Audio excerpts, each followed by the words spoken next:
I intentionally had biracial children because when I came home in 1998, at the age of 21, I saw all my black friends had baby mama trauma. They had songs that was just starting to come out. I hate my baby daddy. There were songs saying that. Not only that, all of my female cousins, all of my female friends, they took on a position that this is my baby. This is my child. Can't no nigga tell me, and y'all done made this together. But the black woman claims 100% control and domination over this child. And a child is a man's legacy. So all the black women I heard, they never said this is our child, it's my child. And if they mama says something, they gonna tell mama, this is my child, I raised my kids, my kid.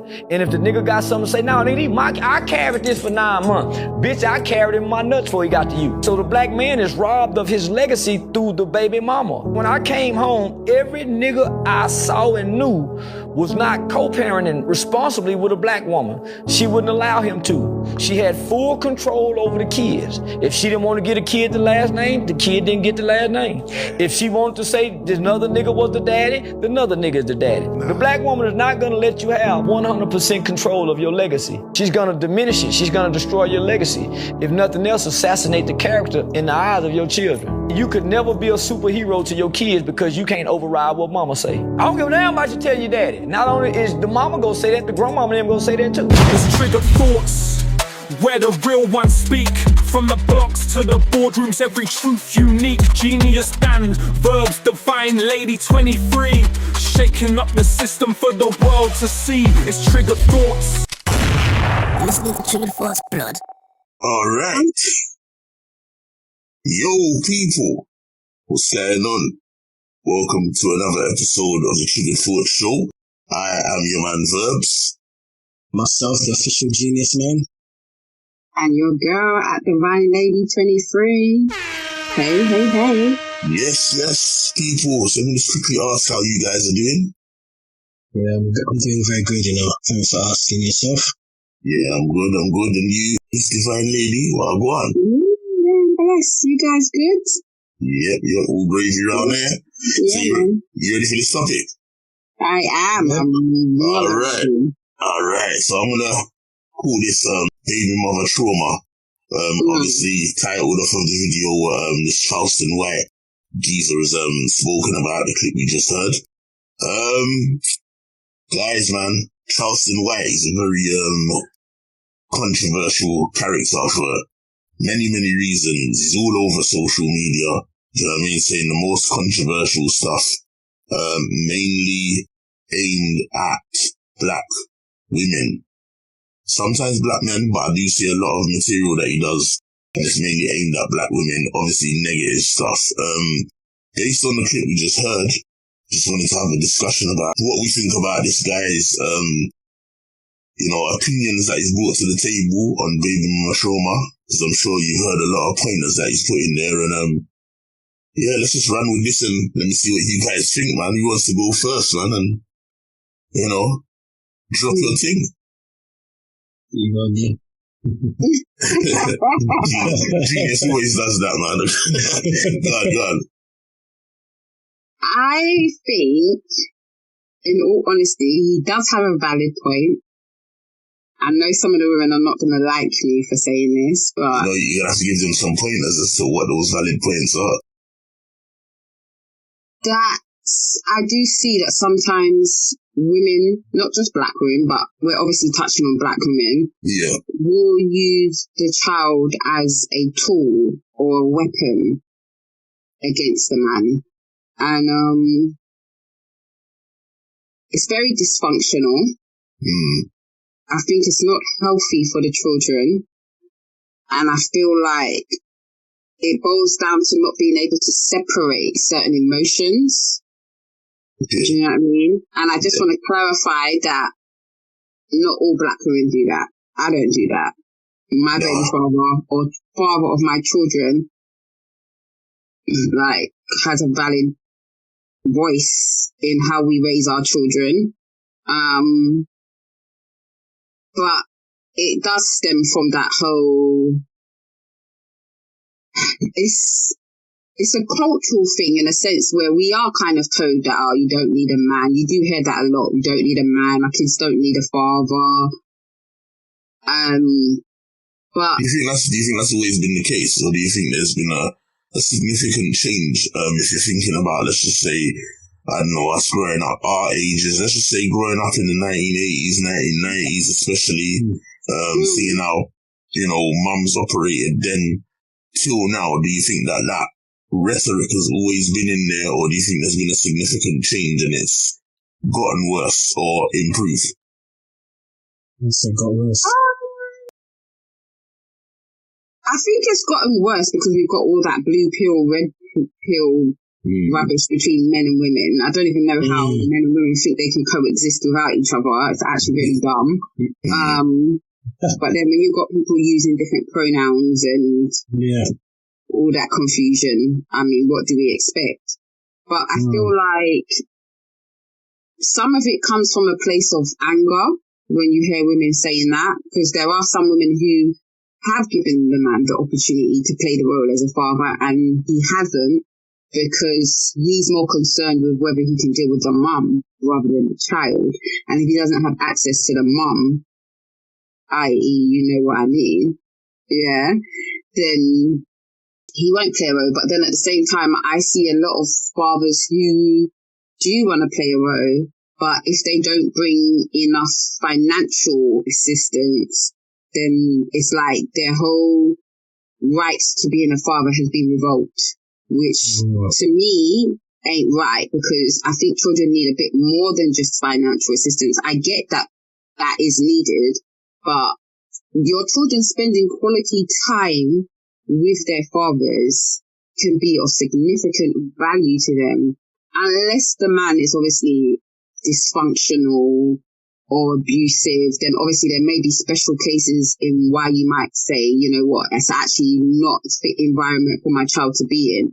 But if you're just butthurt because your relationship is broken up for whatever reasons, or he's moved on, because sometimes that's the case, it's because he's moved on and got a new woman and you're just trying to make it difficult because you're still in your emotions, then I think we need to figure out a way how do we fix that? Do you know what I mean? Yeah. But I have seen certain men close to me go through it with their children's mother, where they literally try and use the child as a tool or a weapon against the man. And honestly, I want women to know that men rarely hurt over those things. Like, when you actually see a man mourn almost like for his child because he doesn't have access to his child and he hasn't had access to the child for months on end and he really wants to, it's really painful to watch. And I don't think women factor in that side of it, that men actually have the same emotions as us. They just may express it differently. And there's plenty of men out there who actively want to play a role, but they're being blocked. So that's very true. That is a very true point. But would you say that women women that operate this way, would you say that they are trying to do that to break the man? They don't really care about their feelings. Yeah. Yeah, definitely. From what I've seen, they may not like me saying it because obviously, you're gonna get the few that will come in and say, "Oh, sprinkle, sprinkle." But fair is fair and right is right, and I believe that. From my opinion, anyway, and this ain't me kissing men's arse or sprinkle, or any of that rubbish that they like to say. Yeah. This is just me being me. I feel like men should have equal access to their children, unless, like I said, there's special cases where that child may be at risk.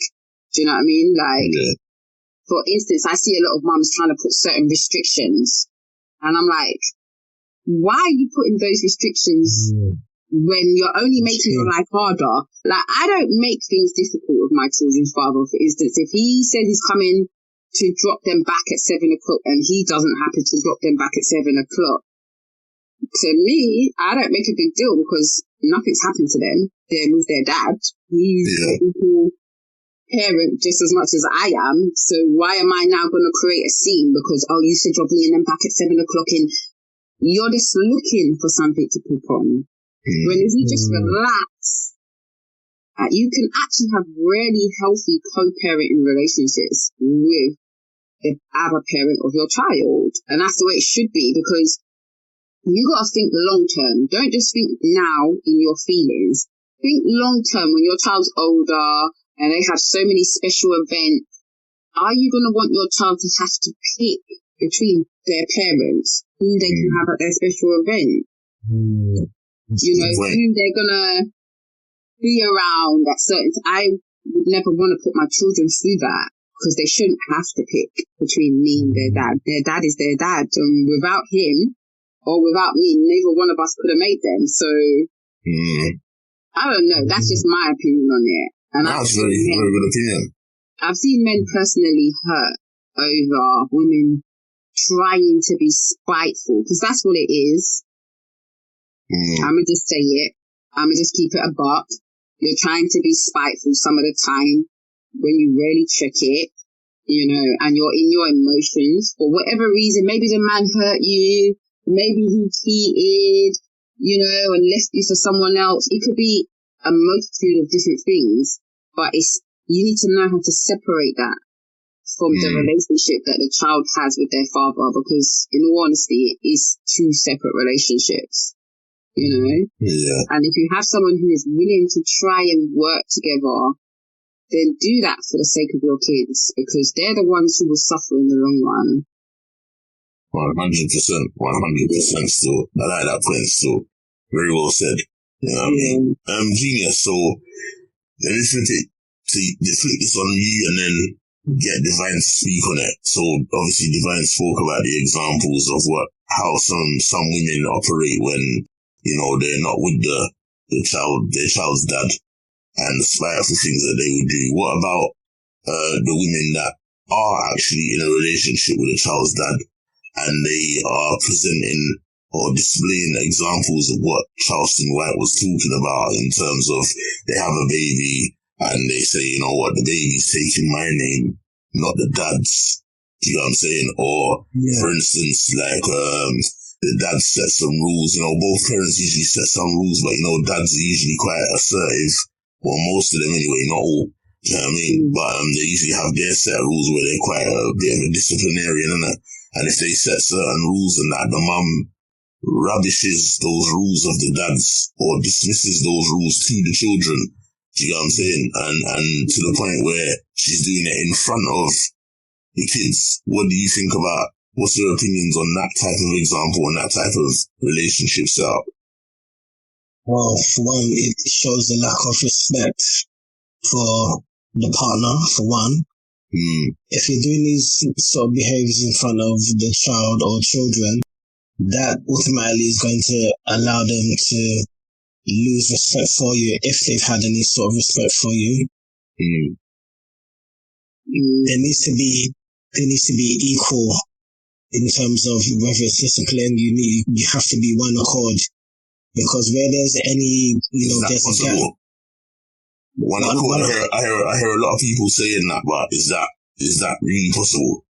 It's possible if you and the partner have a good relationship and you want to do what's right for the child. So yeah, you know, if there's even not saying to cut you, but just challenging your thought on that.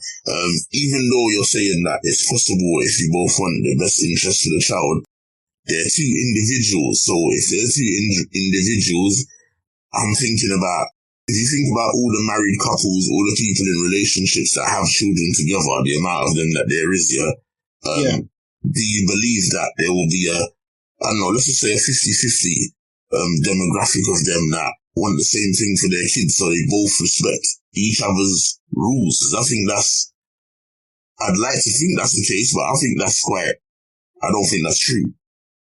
To be quite honest with you, this is very rare.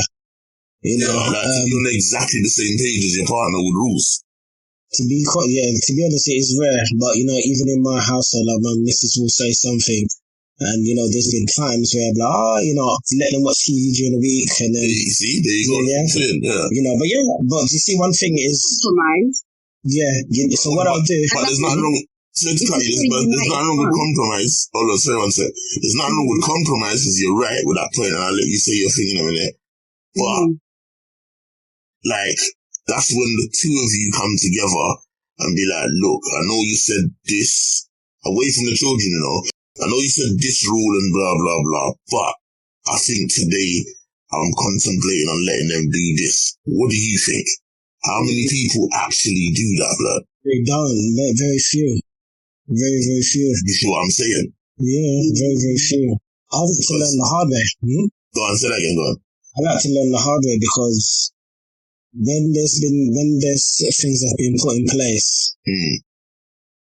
I agree with it, but I don't follow through. Or at some point, it will start off, it'll work for 1 week, maybe 2, and then at some point I'll drop off, and then all of a sudden now. Is that your own rules? I won't even say it's my own rules, but yeah, if she says like, you know, it should be, you know, no TV or, you know, no tablets, you know, during the week, because obviously it's school week, or, you know, do something alternative, maybe homework or something educational. Yeah. But then I don't follow through, or, you know, one of them's got the tablet, and then does that mean, and I'm like, you know what? Then say allow it. So in reflection of you saying that now, I'm gonna say something that might be a little bit uncomfortable, but I mean it with the most of respect, yeah? So for you to say that now, then surely your children must exhibit or must have exhibited behaviors that is not of how your partner wants them to operate, or even some cases don't listen to you because of that. Yeah, it's happened, and that's why she says, you know what, I'm gonna leave you to deal with that, because when I started this, so it's whatever you do, you sort that out. It's not that, that's what I mean. Because when I started it, you didn't follow through, so I leave you to do it. You get on with that now. So it's like you have to deal with that, because now it's like, oh yeah, listen, it's like when I did it in the beginning, you didn't follow through. So yeah, and as a result now, I'm having to resort to banning tablet for a month or 2 months, or even like prime example now is, you know, what it is tablet, and I was like, he's not had it all today. He said, oh Dad, can I have my phone? No. Sorry, go and do your timetable, go and do your maths. Go and do this. Yeah, I think when it gets so enough's enough, man, do you see what I mean? And you realise like, wow, if I'd only listened in the beginning.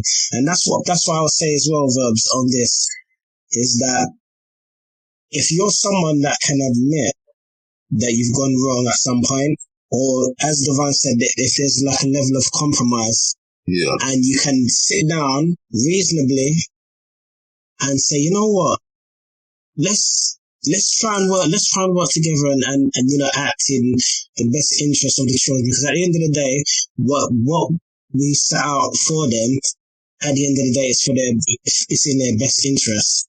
So let's try and, you know, sit down and let's reason and see, you know, what we can do to make sure that, you know, we can work together and not work against each other. Because what you find is, you know, like prime example, and what the Charleston White guy was saying is that, you know, and I've actually seen friends do this. Oh, I gave birth to the child, and I birthed him for 9 months, and it was me that went through the labour pain. What have you experienced? You didn't push, all these sort of things. I think is wrong, because at the end of the day, it's a very frequent thing, you know. Yeah, it's a very frequent thing.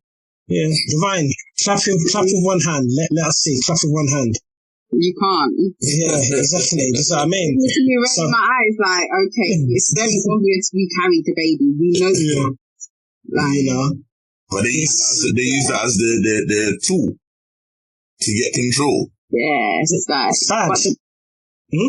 It's bad. Yeah, but the baby ain't a tool. Your kids ain't a tool, because your kids will pay for that in the long run. You understand? They can see that, and it will affect them in all different areas of their life. Like, but do you know that when I've spoken to women that do that, and I told them that, because I say to them, you know, when you do that, you're not. So for instance, they might throw in a certain, let the kid get away with this and that, and I'm like, you know, when you do that and you know your child's not been listening the way that they're supposed to and whatever not, and the dad has said no, and then you say yes, doesn't matter what the dad thinks, I'm saying yes. You know, ultimately, you're not really letting your child know how the real world works, and doing that, compromising that, and letting the child see that even when they're naughty, they still get rewards, which isn't a reality outside the four walls. Trust me, man. Yeah, it's not a reality. Trust me. Like, don't you think they're gonna damage the child because they're gonna be stunned with how the real world works after they leave your home? And you know that there's a lot of women, and I've asked them that have said to me, yeah, but that don't matter. I don't mind that. Yeah, they're just the wayward then, isn't it, really? Because I don't make any sense. As long as they feel like, I've seen situations where women have it's mad. I've seen situations where boy, like women, they just like they'll make certain rules and just dismiss the man's one completely in front of the child. That will be like, bro, like, I said this and I said that, though. I tried to put that in place and they already know we discussed about, it doesn't matter. Like, let's just get, and I'm like, bro, you know what I mean? Like, that's mad. In front of the youth. So when Charleston White said that thing, as much as I'm not really a great fan of Charleston White, when he said that the woman will break down the man or the father in front of the eyes of the children, I resonate with that from my observations. Do you get me? Yeah. And if I'm quite honest, sometimes, like even my missus, she's done things like that, not to that depth, but what's the word? Subconsciously done it. And I want to say, mind what you're doing. Do you get me? Yeah. Do you get what I'm saying? Yeah. Sometimes women get like jealous when like there's some women out there that get jealous of when the men seem to have more structure and control of the youths with their disciplinary tactics. Do you get me? Or the kids tend to come in, and when if the two parents come in at the same time, the kids tend to run to the dad first. And the mums get pissed, bro. So then they start doing those kind of things, if you get what I'm saying, to try and balance it out. Do you know what I mean? Divine, let me know what you think about that. I think it is very easy to make that mistake, especially as new parents, right? Because obviously, I mean, some of the examples we've been shown haven't been so great, in all honesty, but that's where you have to want to change the narrative of things for your children, for the sake of their future and the benefit of everyone. Because we can keep doing it the toxic way, but who is it helping? It's not helping anyone. When I see women screaming, I don't need a man, I don't need my kids don't need a dad, all I think is, babe, where's your dad? How come you're speaking from your trauma? No, for real. Because in all honesty, I'm a speak for women. Well, the women I know anyway, yeah? We definitely do need men. We need men to play that role as a father. We need men to just be that role model. Literally, we need our black men to realise that, well, no, as much as society and some of the women out there do say we don't need you, no, in actuality, we do need you. Because without you guys, it doesn't work. The makeup of the family does not work without the black man. The black woman cannot coexist without the black man. It's the same way a black woman cannot raise her children on her own without we do need black men to actually step forward and raise their children. So why is there to cut you, why is there a large demographic of them, or quite a few of them? Because we have to be real, innit? I don't want to say that. Yeah. But with the society that we live in, the influences of social media, it's fair to say we see examples all the time of there's a lot of them out there, innit? Yeah, you know they've been brainwashed into thinking that's how it works. But in actuality, when you look at it, you can see that it doesn't work. I'm not being funny. Children need the man in the house, or at least a male role model, because there's things that men teach the kids that us as women, we cannot teach them. Yeah. Like, no matter even how strong we are, I'm a strong woman, but I still need a man. Yeah. I still need my papa, so I still need my male best friend. You know what I mean? I still need you guys. You guys are my bros. Like, you go to men to get advice, to get different knowledge. There's things, if you actually take the time as a woman to not operate in your trauma and actually seek some solidified, healthy relationships with men, you will see that men are not very different from women, and that men have emotions just like women. And men have a valid spot that they need to take place in order to raise the kids, because you look at the kids out there nowadays, you can tell the kids that don't have a father. You can tell the women that never had a father in their life. Man's dropping them bombs again. Literally, you know, like you want to use the child as some form of control, but baby, you ain't really got no control because you haven't even dealt with thyself. You're too busy spreading whatever trauma you've gone through now onto your children and thinking that you're doing something and it's cute because all your friends are singing from the same hymn sheet. I don't need a man. My kids don't need a father. Do you know how kids feel when they go to school and they see everyone else has got a dad and their kids they don't have a dad. They don't know where their dad is. Very excellent that my point. kids don't I love go through that. I love that. Like, do you know how hurt your child will be? And then if you're tearing down that other parent, it's so it's unhealthy, man. It's dysfunctional. And you're going to have periods where you do that because, come on, no one's perfect. Before me and my children's father balanced out stuff, obviously emotions were involved. Like, I wouldn't so much do it, but I know he did. And I knew that was because you're still emotionally invested why you might behave like that. Do you know what I mean? And then he probably sees me do some things what he would have thought was breezy. But until we both sat down and was mature enough to say, you know what? Whatever's happened between us. It's done. We were young, but now we know better and we're older.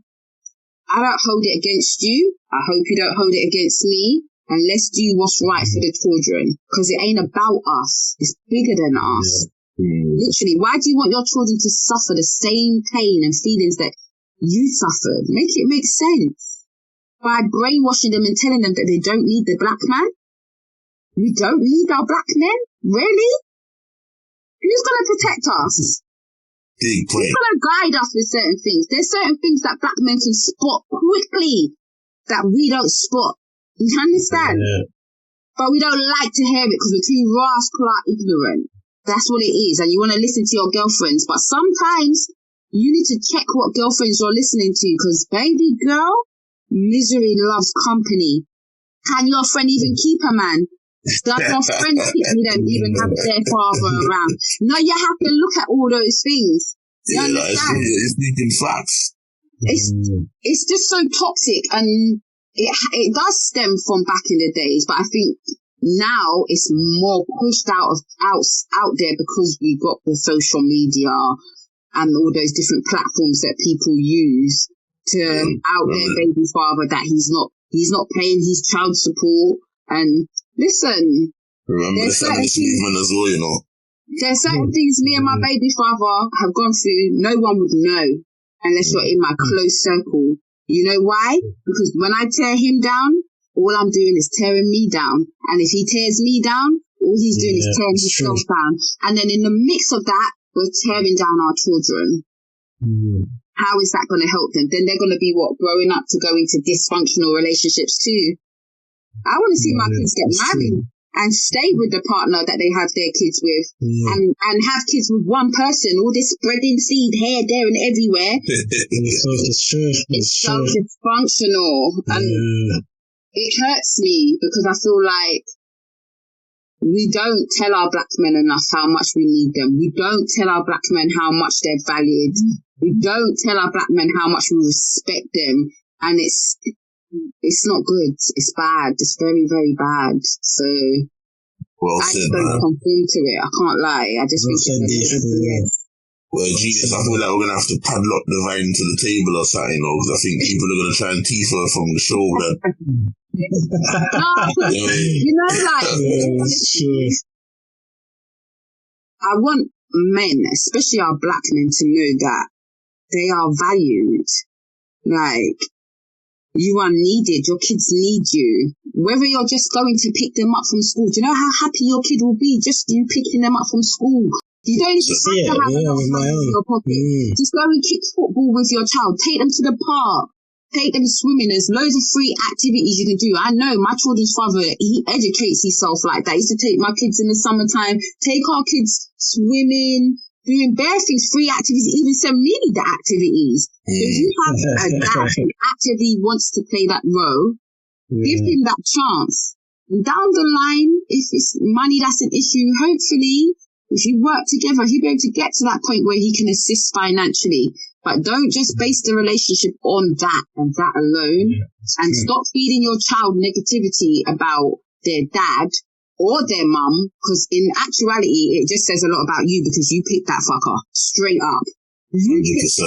You pick them to be the mother of your child. You pick them to be the father of your child. So what does that say about you? You tear them down, you're only tearing yourself down too. Yeah, that's true. She didn't know what he was like when she first got with him. All of a sudden, he just you know what moral compasses people have if you have the right conversations. So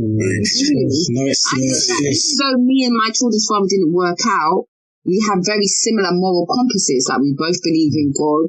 We're both not out here moving breezy. We're both not out here having kids with different people. Do you know what I mean? So, literally, I just you say you've had that conversation with your children's father, innit? Like, so you didn't rush to go and have children, whereas people link up within a week to. I'm not even gonna lie. Bear with me 1 second because the door just got. Yeah, do you think? Sorry. It's not cool. Genius. So let me ask you, what do you think, man? Go on. What do you think about this whole shenanigans? You know what I mean? Especially like I was saying earlier with women that use their maternal capabilities to determine that they're the most important parent. They're the one that carried the child. Therefore, they make the rules, and it don't matter what dad says. So when dad puts in certain rules, and when the kids want to do something, but the dad set the rules and they're not supposed to do it, and she dismisses what the dad says and allows them to, because she's the maternal mother. What do you think about all of those type of situations that happen? Because there's a lot of men out there that go through that, man. Yes, it's the actions and behavior of someone that's selfish, self-centered, and self-absorbed. And the danger of having these traits is that you run the risk of passing this down to the children. You see what I mean? Because remember, children are a product of their environment. They live what they see. You see what I mean? And I can speak for myself. Like I noticed my younger one, he's very much into the phone or the tablet or PS5. He's very, very good when it comes to the technology. In actual fact, I'll go this step further to even say that he's more advanced than the older one. Okay. Yeah, this young man can turn on the TV without the remote. Right. So to cast, I say that to say this is because when it comes to, like technology and stuff like that, I'm bang on it. And obviously in my household, obviously I've got certain things, and just to see traits, like there's certain, we all know when we see things in our children, and that's why anytime he's up to no good, I know. Yeah. Because I see a lot of him in me. You know him better than he knows himself. I'm telling you. I see certain traits, Verbz. I'm not going to lie. I see certain traits. I'm like, oh, God, Yeah. And I don't want, obviously, there was a path that I went down in my teens. And obviously, being someone that's of age now, there are certain things I don't want my children to experience. The benefit that they have is that they have both parents in their life, and they're privileged because the stuff that wasn't taught to me, or as a teenager, or when I was young, I can now use my past experiences to make sure that they don't go down the road. I want to know that I've told them, so whether they make a choice or decision, at least they can say they were never in a position where they weren't told. Yeah. Because honestly, because there's certain decisions I've made. I'm not blaming parents because we get of age and we have a mind of our own. But in saying that, I feel if there were certain things that were said to me, or I was, educated on certain things, it could be as far as, save your money, make sure you do this and that. There were certain things that it's common sense. I think for a lot of people, if it was said, it's a seed, and it would be something for me to think on. But then if I still chose to go down the road, I'm like, you know what?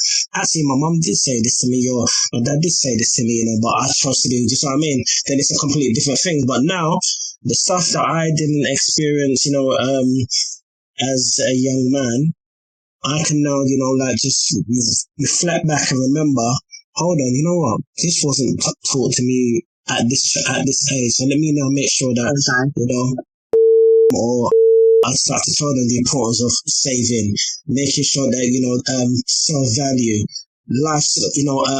lifestyle skills, that's going to helping them to know that, don't depend on the system. Go out there as you get of age. I can construct a CV for you, a curriculum vitae. Try and be independent. Don't rely on, and this is no disrespect to women, don't be dependent on a woman. Learn how to cook. So all these sort of things they see me doing in the household. You see what I mean? I cook, I clean, I wash, I iron. You see what I mean? And I take these kids out. I don't spoil them, but they have, sufficient enough. You see what I mean? So, in saying what you're saying, Verbz, like, it's important that as a mother to children, if you find that you're that type of person that is all about power and it's all about, I birthed them, I, because it's a problem. Because remember, you wouldn't have the baby if it wasn't for the man, because there's two equations there. Without the sperm, you see what I mean? So you need to kind of lose that mindset and realize that, it's more of a togetherness, especially if you want to see that child, come out to be the best that he can be, he or she. Do you see what I mean? So to have and I find that social media is to blame for a lot of things. I mean, there's this movement where it's like, I can do this by myself. I can mother, my children. And sometimes I say, I've had one or two, friends that tell me, I've got to be honest, as much as I try to be the mum and dad, they're honest and say, I can't teach, my son to be a man, because obviously it requires his father there, but the father is not there. So I'll have to try and step in and do as much as I can, even though I know that I shouldn't. But you see what I mean? So even so, you do have some women out there that, they know that I can't, have that mindset. But for the ones that are in a relationship and you're with a partner and you feel that, he can't have a say, or what you say goes, you got to realize that at some point you're going to damage that child. And I say that because the child can end up confused, for one. You see what I mean? And the sense of stability is needed, the consistency as well, especially if it's within a family structure. You see what I mean? That child can also run the risk of growing up confused. You see what I mean? All these sort of things. You see what I mean? Confused from what? Just because if the mum, sometimes you have people that will have certain conversations, and you see, like, mentioning the things that you said in terms of, dismiss what the man said. No, it's what I say goes. Yeah. And you find that 9 times out of 10, you find that these kind of conversations take place in front of the child. So when the child hears this now, the child's like, oh, rah, mum's in control. So what happens now is the child now has the opportunity now to play you off one against the other. You know why? Because there's no boundaries. There are certain conversations that needs to be taking place while the child is not present. Because the minute now you do that, especially these children of this age now, they're very intelligent. You see what I mean? And I see it even sometimes where I've not followed through mine, and I think, what, for example, will turn and say, oh, Dad, can I have a chocolate? I'm like, no. He'll quickly go downstairs, oh, yeah, Dad, can I have a chocolate? And they'll be like, yeah. Like just certain things, because like one parent, if they know that one parent is softer than the other, it's gonna just, what I mean? Yeah, that's what I'm saying. You know what? If you look deep into that example that you just given, you say like this generation is a lot smarter and stuff like that. But number one, they've been doing that from the test of time. Number two, from what I've observed, I see kids do that tactic from as young as like 2 years old. Bloody hell. Do you get me? It's just a, I don't know whether it's because they don't know much or whatever, but it's like they can just see that from the off that the few times they're trying to, even if they can't talk at one something coming up to two and they're picking up something and they realize the tone of voice is dad saying no, put it down.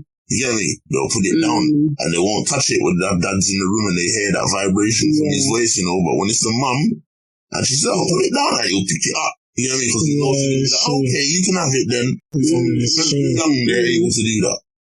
Yeah. Would you say that, the women with this mindset that Charleston White has said, would you say it's traits of narcissistic behavior? That's a deep one still, Remember, and the reason I say that is because, remember, a narcissist is someone that every day needs to be the center of attention. It's all about them. And if you think about it, it's all about them. Now, that all about them means that I get to say what the child does, what, about the discipline. You have some, I'll give you a prime example. The narcissist thing is deep, cause listen, I think a lot of people just throw that around. Very, very deep. Even one example, like, that a narcissistic person is like a user. You get me? Yeah? And they might dismiss you a lot of times when they have no use for you. You see, when they have use for you, they will massage your ego with kind words, bruv. And you'll be like, she likes the way that I do that, and alright, I'll cook the rice for you, babe. Because she don't want to do it, but she'll say, you cook the best rice, And it's a very deep thing, there's a lot of depth when it comes to that. You get me? But there is a lot of narcissistic women out there, though, if we're going to say it how it is. Do we say they're narcissistic, or do we say they exhibit narcissistic traits? Possibly exhibit narcissistic traits. Yeah. I think everybody, in all honesty, has narcissistic traits. It's 100%. Just when you are aware of yourself and you choose whether or not to tap into that more or not. Do you know what I'm saying? I believe that we all have narcissistic traits. Definitely. Just when we're aware of it, literally. And if we're honest with ourselves. Because you see me, I know if I tapped into my dark side, I would be a spiteful bitch. I'm just going to say it. Is it dark though? Because I'll give you an example quickly. Is it dark? I think a lot of this is controversial, I'm going to say quick.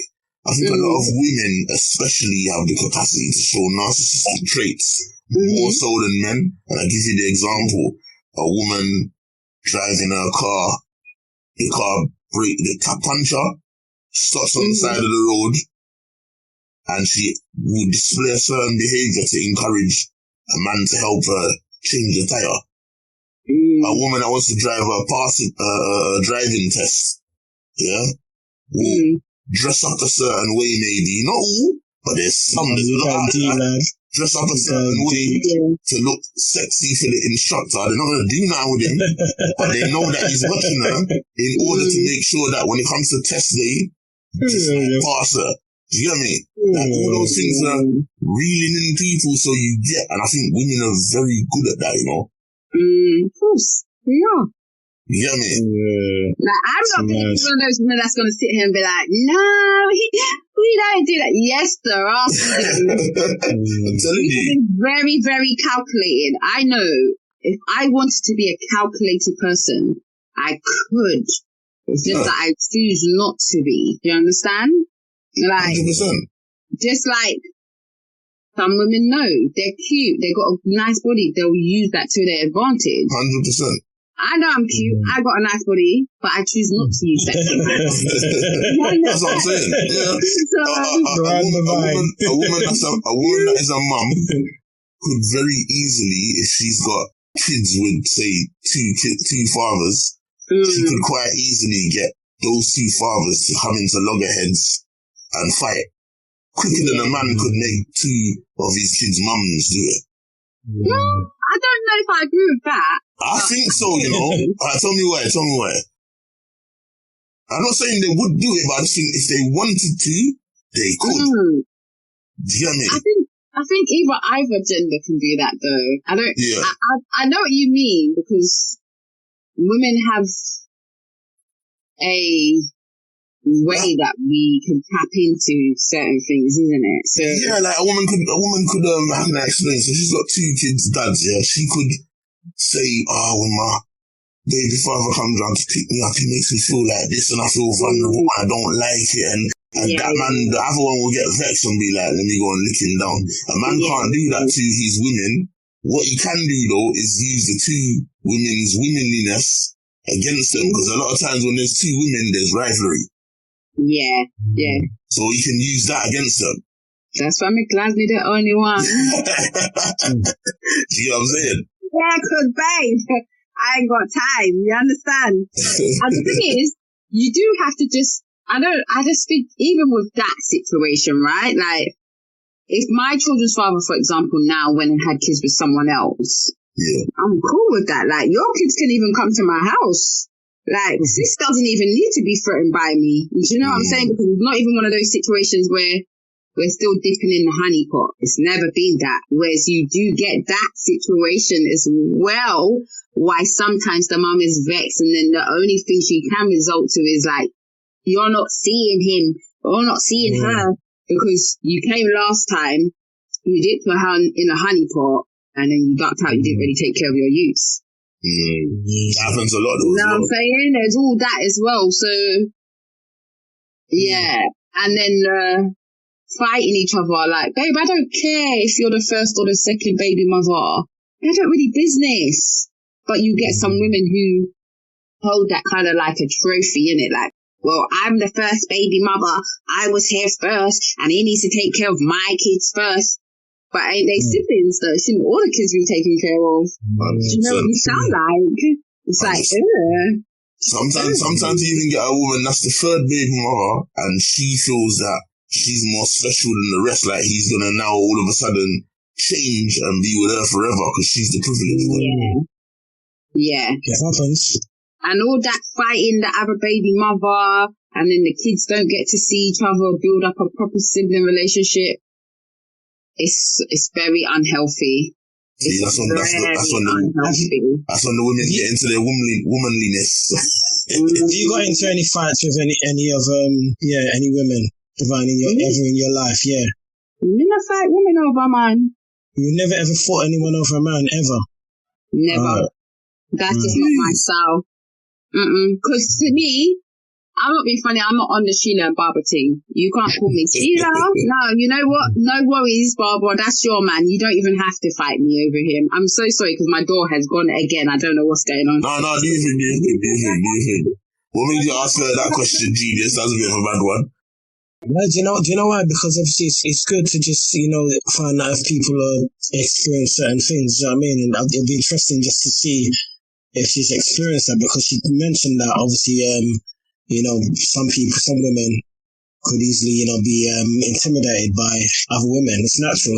Yeah. Especially if you know that, the woman has certain qualities that you don't possess, and, they carry themselves in a particular way, the etiquette, polite, and they have certain morals and principles, and within yourself that you cannot amount to half of that.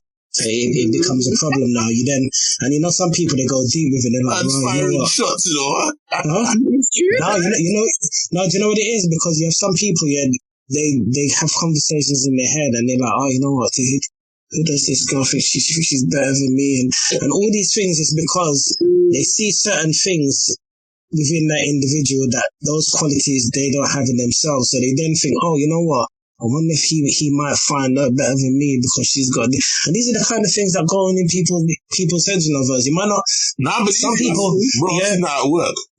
Some people, voice it out. Then you have those that battle with it indoors, battle with it inside themselves. Yeah. And then what happens is because they're battling within themselves, it shows in their facial expression because they're not getting it out, but you got the dirty cut eye look and that attitude. You know what I mean? See, look, the divine knows, innit? You should know it, yeah. You know why? A woman, I as a woman can tell when another woman is intimidated by my presence. I know it, Even if I'm not doing anything, even if I'm just with their baby father. But it's like, babe, there's never any competition between us because one, I don't know you from a canopy. 2, you was here before I came. So whatever history you lot had is between you lot, innit? But you will get some baby mothers like that, and they'll even go as far as to lure their baby father in when they know he has a new woman and sleep with him because he's weak still. She knows what pointers to hit on to get him to come to her because, you know, they've obviously got history. So answer the door and body stocking. She will F you, literally, just to F up your new relationship and to say, well, my baby father that, I can have him anytime I want to. And it's not because she really wants you, it's because she knows your new girl could actually take you places. Yeah. And it's like you said, has a certain je ne sais quoi, elegance and demureness about her that she will go out of her way to catch you in the trap. And you, like a fool, will take the bait and lose your good woman. Because you wanted to sleep with your baby mother like you ain't done it plenty of times before. More for you. Very good example. I would never do that. When my baby father has a woman, I'm happy. I'll be happy for him. You want to get married, you want to have kids? Shoot, I hope you invite me to your wedding. Like, what the hell? We're still family. You know what I'm saying? We got our kids together. When they get married, I'm expecting both of us to be there. Like, in the family pictures, you can have your partner. Even if I don't have a partner, I'm still going to be in the pictures with you lot smiling because we're family. So, she got a good heart, you know, cousin. The difference with Divine, there's not a lot of women that are like that. Yeah. You know what I mean? And I believe that's down to mindset. You have some people, they're too busy running in this competition business. And the way that Divine is, you see, like she said in the beginning, where she's like, you know what, I'm not interested in your baby father. You know what I mean? Too many people have this mindset, you're trying to tease my man. You know what I mean? Yeah. So it's insecurity though, isn't it? Yeah, it is. But then at the same time, when you have someone that's, you know, that's such as Divine, that's, you know, just honest and open and, you know what I mean, doesn't have any ulterior motives, it's a problem. You know what I mean? It becomes a problem. And you have people that are in competition with themselves because someone like Divine will never be in competition. So it's kind of like, well, you're in this competition by yourself, man. So you're running this race and I'm just going to watch you because at the end of the day, I'm not competing. My intentions are completely different from what you're thinking. You know what I mean? I'm just here for, you know what I mean? Yeah, it's mad. You heard her say the word thyself earlier. Yeah. And I think there's some women out there that are, they focus and they operate on that thyself thing. They know thyself. And what they're about is peace and tranquility. They ain't trying to get in no dramas and them things there. So even if those type of women are seeing a guy or whatever not, or it's their baby father, and they find out that the baby father's tiptoed out the door with other women or whatever, those type of women will say, you know what? I did love him and he's done that, but you know what? See you later, mate. I accept it for what it is. Peace. You know what I'm saying? The women that don't know their self and don't focus on trying to earn peace and tranquility are the ones that will go and spark up a fight and carry on for how long? Yeah. Which is just ridiculous because for me, I'm not ever going to embarrass myself and bring myself down to your level. Because if you lied with the man willingly, knowing he was already with me, guess what? All will deserve each other. Stay with her. Stay with him. I'm not stressing my life. We're not meshing together. It's just not going to happen.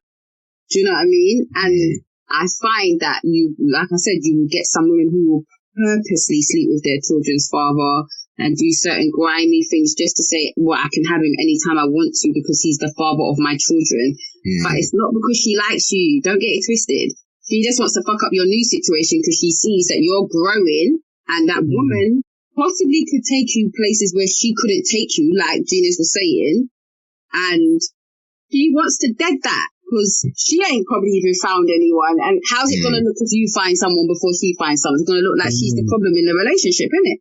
Yeah. Some of them is even as simple as, you know what, the woman's just better looking than you are. And they just want to get rid of you. Because, you know, the streets is going to be walking around saying, yo, my man got an upgrade. So they just want to get rid of her. Yeah. I know. And that's the real shallow ones. You can tell as the girlfriend if the baby mother is feeling some kind of way about you. You can tell by the energy if she's getting to meet the baby mother. Do you know what I'm saying? And then worse if the picnic them like you too. Oh, what? Oh God, yeah. Wow, papa. You don't even know what man's getting behind closed doors. You think you're too nice because you got a new girlfriend. Yeah, and trust me. And it's just why. Listen, you know, on another thing as well. Now, you know, this one is a bit of a soul one still. You know, I have friends there where they're in relationship with new partners, and then I don't remember because of what you just said, Divine, where the child or the children end up taking a liking to the partner, and to the point where now they're calling that partner mum. Now I think that's like it's a bit crazy. Yeah, I don't want that. I don't like those things. I've seen people do it, and I'm like, when I meet a guy, I'm not gonna lie, I let that brother know from the jump. Babe, my kids have a dad, and it don't matter whether I'm vexed with him today or we're happy with each other. He's always going to be their dad.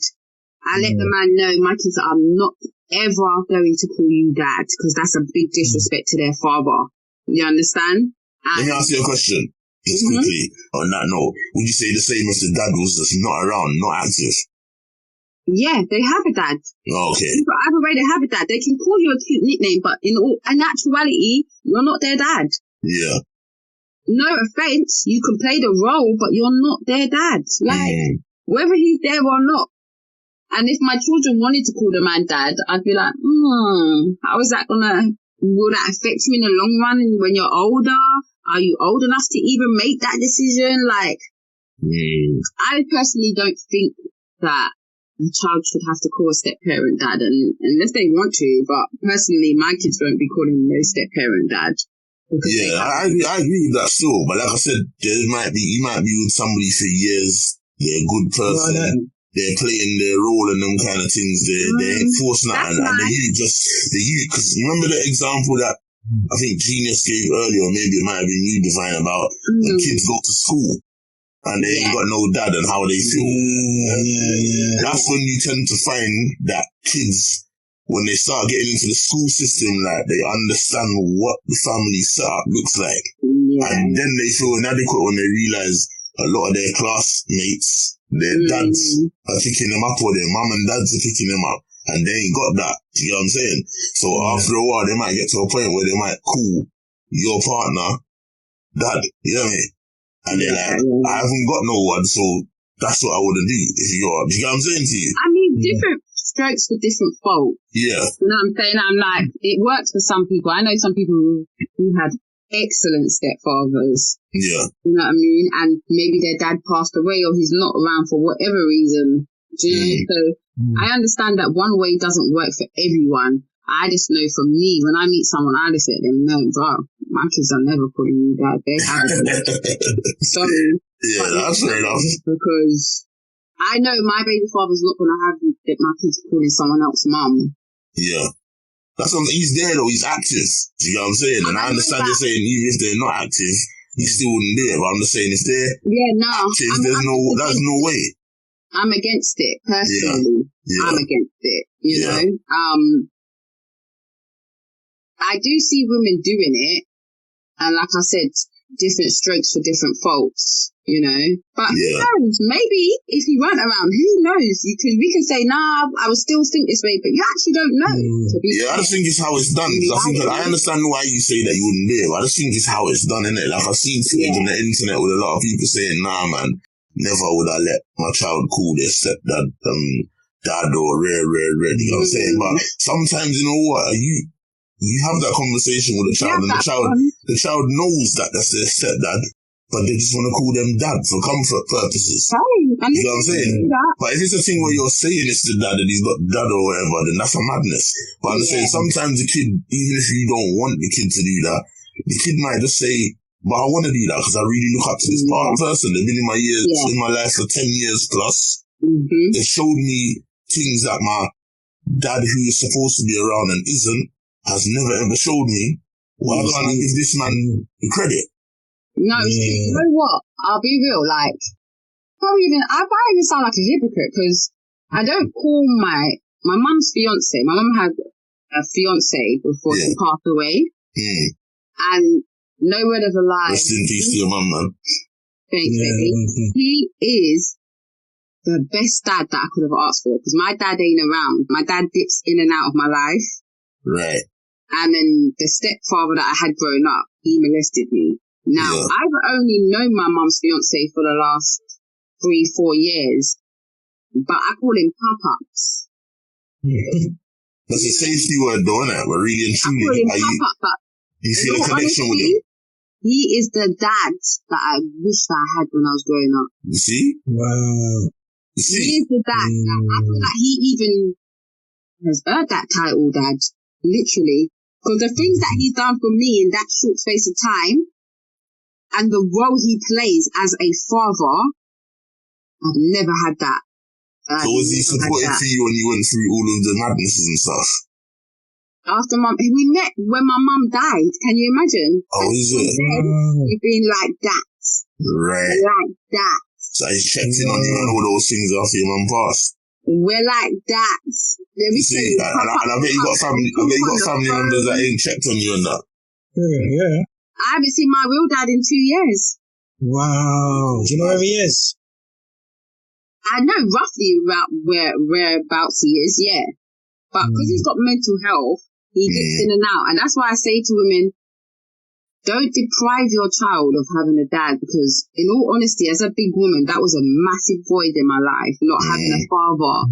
And your dad will teach you even how to maneuver, how to spot certain game with men. And like my pop-ups, listen, any man I meet now, they got to go through my pop-ups, literally, because if you don't go through them, you call them pop-ups because you're a big woman, you see? You're not getting you call them pop-ups, you see?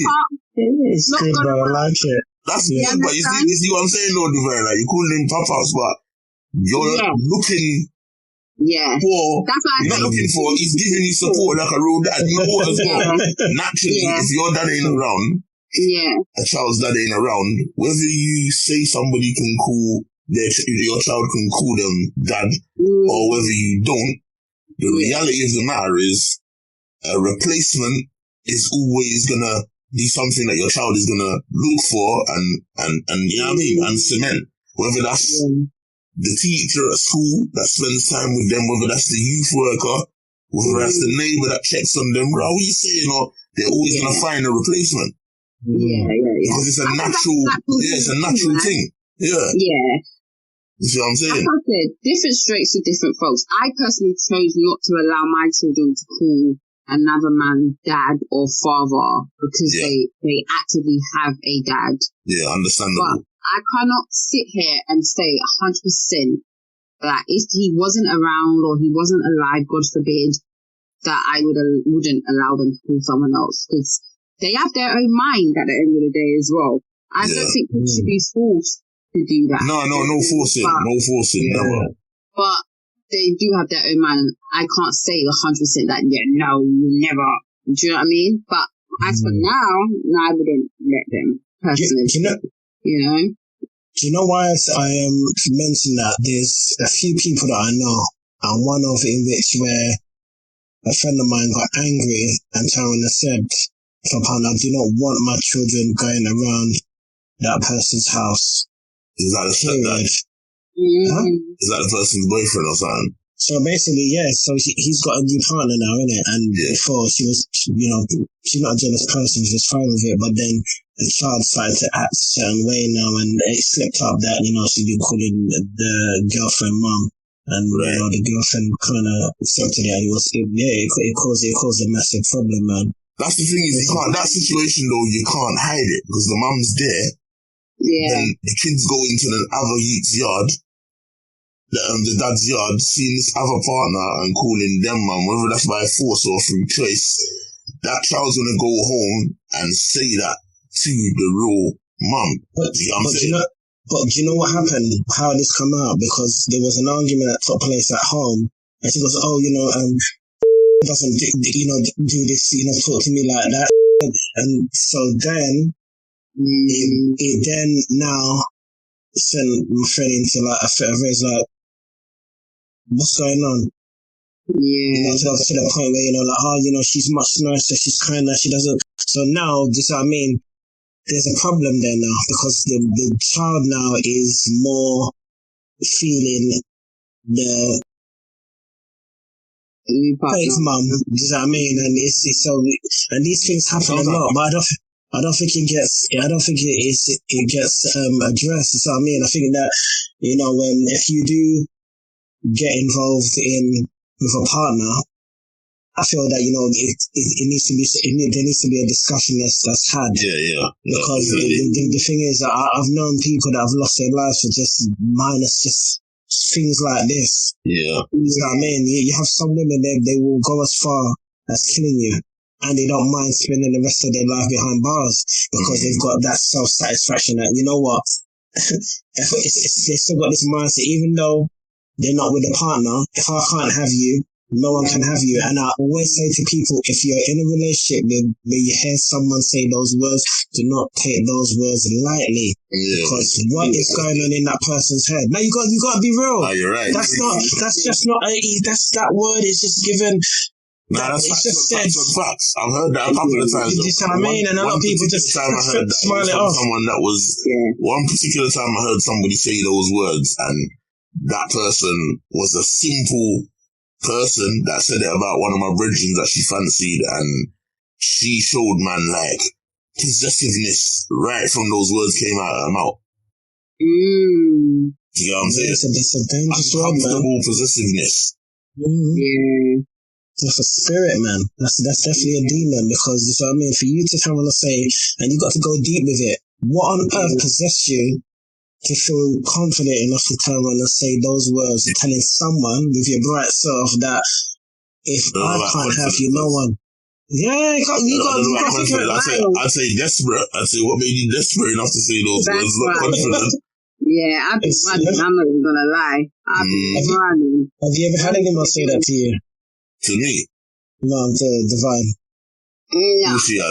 Cool she has. No, Divine, to be honest, man. Divine was like, nah, I'm not going to mention this one. I'm going to keep quiet on that. That's what you said in it, cuz. I see, because I was like, yes, huh? No, not like in that way, no. I've had people say, like, you're mine, but... Even that? You're mine, no one can have you. You had that one said, innit? You belong to me. Yeah. But I'm not yours now, though. So, yeah, very transparent. I'm not yours. You don't know what to do with me. So, you know what I mean? So, I've never. So and I've never said that to anyone, neither, because I'd rather not be attached to anybody that God don't want me attached to. So, when people be trying to attach themselves to people and spirits that they don't even really have any business doing so, yeah. Boy, you don't know what, I'm gonna play that dirty game there. Like, if you wanna leave, I'm the kind of person I'll hold the door open for you. If Sheila comes and says, oh, I've been dealing with him the same time you've been dealing with him, okay, babe, no problem, that's your man now. What do you want me to say? She goes, but I can't have you in the picture, so even so, and you know what these movies... It's your man now. No, but I'm saying it's like... Debate about it. It's your man now. Nah, you know what it is? You know, you have some people, like, it's a thing where you have to end you. So it's not even a thing where, yeah, you're not there, but I need to make sure that there's no way of you coming back. So I have to terminate your life. Yeah. Because, some people, these things really happen, and I have to go and dig out this paper, and I can show you there's been a few of them, and it's only got small... In small articles, it's not really been blown up. Yeah, man, these things really, really do happen. That's why some people need to be very careful, man. When they enter into relationships. And I just remember something. I'm so sorry. I've had someone say, if they see me with anyone else, they're gonna want to beat the person up. That's not good, man. Weird if they saw me with someone else on the street. I've had a guy say that to me before, but... Verbz, you can't be anywhere with Divine there. I'm like, you can't be around my new man. What do you mean? My new man's going to be bigger and stronger than you. What do you mean? And then Jesus is trying to make people feel like I'm busy. Not like that. Not like that, man. I'm just saying that as a whole. Because you know, we're a professional show. Don't put that message out there, man. God, man. Like some guys say that and they're like, oh, if I see you with your new man, no man, I'm not going to be happy. I'm going to want to beat up your new man. Shut up. A new man will headbutt you. What are you talking? You know, you have some people though. You know, like, you know what's really crazy? You have some people here where they just don't want to see you with a man, period. It's that jealous energy. Do you know what I mean? Like, it's mad. Yeah, I think that's insecurity, man. Relatively sane, so it's fine. I've never had no madness like that. Thank God. Yeah, no stalkers. In my energy field, and I'm not like that. If you say, hey, we're not on, I will stop phoning you. I won't message you. You won't hear from me. I'll be like, poof, gone like a ghost. You be thinking, who is this girl? She's not even ringing me to say like she still wants the relationship to work. What you said you don't know what you want. I take that as it's a no then, isn't it? So I'm not gonna ring up your phone and I'm not gonna run you down. Get tired with the magic sounds that you made though, yeah. Yeah, no, I heard that, innit? Don't poof, man. Poof for poof. Nice. Well, yeah, no, it's crazy the dynamics I see between men and women because I'm like, why do we dislike each other so much? I don't understand. Why can't we just talk? Why do we even try to use the kids to feed the negativity? Like, because it's brainwash, isn't it? Yeah, it's wild. Like, especially friends, like women. Not just women, men go to men chat rubbish to men, and the men come with this foolishness towards the woman because of what they observe, and then women go and chat to women. Like, for instance, CSA, most women that I know that go and take their child's father to the child support agencies because they've had a conversation with a friend and been like, oh, he works there, he's on this salary. Hey, not all the time. You should take him to CSA. I'm not saying all the time, but I'm saying most women that I know that have done that. Yeah. That's what's happened. Yeah. They've had a conversation and they've let them know, you can get this much of his. But then you get some women who have the stance of, I don't want nothing from him. I don't want, and it's like, but it's not for you, it's for the kids. I put my children's father on CSA. I will not cap. No, if you need it, there's nothing wrong with that for your kids. There was a point where he was trying to play, and obviously in the beginning when your emotions are high, both parties can act spiteful and do stupid shit, right? Yeah. And I was like, no. One thing I'm not going to allow is for you to think you're going to run up and down out there with gyal and you don't take care of your kids. And sometimes you see them, sometimes you don't. No. What we're going to do, we're going to have structure here. We're going to have respect. I'm going to respect you. You're going to respect me. And sometimes you have to set certain things in place for that to happen. Yeah. Now, if he came to me now though and was like, you know what? It's kind of hard. I'm a person, I'm willing to compromise because I don't want it to be where we're good, but you're just suffering. That's not how it works. You're still our family. So everyone has to be good. Everyone has to be eating. Everyone has to be comfortable.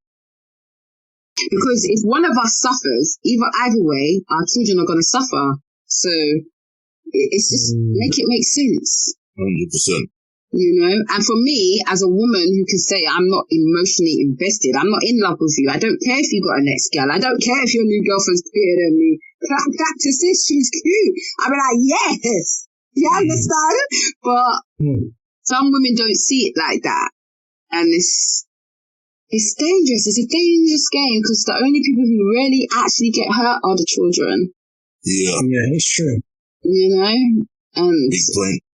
I never want to do something so toxic like that where it hurts my children. I saw the way my mum and dad fought back and forth in court and outside and the toxicity and the thing that was what was more prominent to me was that I remembered my mum and my dad got on very well before my brother's father came into the scene.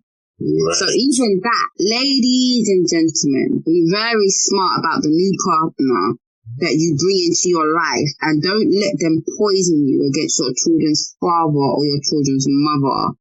Obviously, if your partner might highlight some things that they see that could look a bit like, because some Some baby mothers be taking the mick out of their baby fathers. They got you like a chump and you don't even know it. And your new girlfriend's trying to educate you on certain things, but you don't want to hear. You just think she's being bitter because it's your baby mother. No, but sometimes I do believe in that. What you're saying though, it's all about timing though, isn't it? If you've just got into a relationship with that person and they're having this problem with their baby father or baby mother, whether you're the man or the woman that's entering that relationship with this person, sometimes you have to sit and just observe for a few years and not make it your business, no matter how mad it is. Do you get what I'm saying? After a while, when you're serious, do you get me? Then you can say, look, I've been observing this for a few years, I've noticed. I didn't say it before because it's not my business, but now we're official and we are live together, or it's going to start to impact me if you're feeling emotionally unstable because of how this person is dealing with you. So, boom, this is what I'm saying that I'm seeing. You get me? Yeah. You know what I'm saying? But it's not your place to come in straight away. If you come into a relationship straight away, don't start saying things that you're observing from the other side, because I just think it looks like you're a bit too quick to jump in there and pin things 100%. out. Yeah, and you could be gone in 2 weeks. Yeah. You know what I mean? Yeah. Definitely. I think it's only after a bit of time that you will be able to see certain things anyway. Do you know what I mean? By observing, kick back. I like to kick back and observe people. So when they think, you don't know nothing, I'm like 10 steps ahead. I've preed it, you know? Because I'm a person who can sit down and just observe. Literally. That's what I've been in mad situations, like, quickly define, sorry to cut you. I've been in a mad situation when I was, in my teen years, like late teens, me and my friend, I met one girl from college, and, she was like, oh, you should calm down.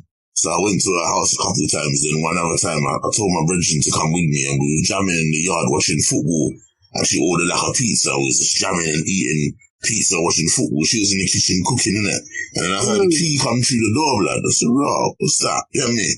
And it was the baby father, because she told me that he's got a key to the yard, innit? You know what I mean? So he came in. He came in, but I think he was one of them forcey controlling kind of man. You know what I mean? Even though they were finished, but he wanted a key, and that's their business. But he came in, and when he came in, he walked into the kitchen. I saw him through the passage door. Walked through the kitchen, and he came in the living room thinking it might have been our friends. When he opened the door, he saw me and my brethren in there. He looked and his face was kind of threw up like, hey, you know what I mean? And he stood there for a bit in shock. And me and my brethren looked at him, but me and my brethren got the same kind of connection, you get me? So we was thinking, so we pumped this man up, pumped him up, bro. Who's he looking at like that? But I just said to my brethren, that's cool, man, that's cool. You know what I mean? This is their relationship. We're in it. He might feel a little bit, or in his baby mother's yard, he might feel a little bit violated right now, but we're not going to go there because this relationship is firmly between them. You know what I mean? And for a reason, let him screw up his face. As long as he don't touch nobody, he can leave and go about his business. If he does, it's a different matter, but we're not going to start nothing because they've got a child between them. That's their business. You know what I mean? That's a wild scenario. Yeah, I was able to separate myself from that from a very young age. I'm not getting involved in that. Because if he's still got a key to the door, does that mean that he's still got a key to the... Probably has. Probably has. To the jam. Yeah. I'm just saying, like, if he's still got a key to the door, does it mean that he still has a key to the door? He probably does. Sugar. I'm not being funny. If I got a new man, how the hell would I let my baby father have a key to my house? Yeah, shoot. In all fairness, though, it wasn't someone I was taking serious. That was a conquest, so I didn't really care. Yeah, that's wild. And even if it was somebody that I was taking serious, them times I was very stone cold. So even if I did like a girl and that situation occurred, I wouldn't have said nothing, but my mind would have been made up because I did it to her anyway. My mind would have been made up like, yeah, I'm gonna leave. I was a funny geezer, man. I could be around a woman and a woman could do something or say something to me that's suspicious, like, bro, hold on, is she operating like she's still entertaining? And I'll be like, yeah, you know what? I'm gone. And they'll be like, what are you talking about? And they'll be in disbelief that I can just cut it off like that, innit? Do you get what I'm saying? So, yeah, it's one of them ones. But I think it's very key for people to know if they do enter a relationship with people that have children, you have to understand. I just think even for general relationships, don't get involved. Like, if you're outside and you see a man and a woman arguing, they're in a relationship, no kids involved. Even if it's your friend, arguing, no kids involved. Don't get involved. We always say, stay out of the domestics. When there's a kid involved, even more deeper so, don't get involved. Because when you do get involved, even if it's your best sister or friend, the likelihood is 80-90% chance they're going to stay together and sort it out. And you've jumped in and said your piece, and because you're the little piece of toxic evidence that saw what happened and you put it out there, you've got to go, blood, and they will force you out to keep their things together. Trust me. It's true. Even if they've had kids together and they're not together, and you're the new person, just because you don't even know, he could be lying down pillow talking about you to his baby mother. Exactly. That's how some men say.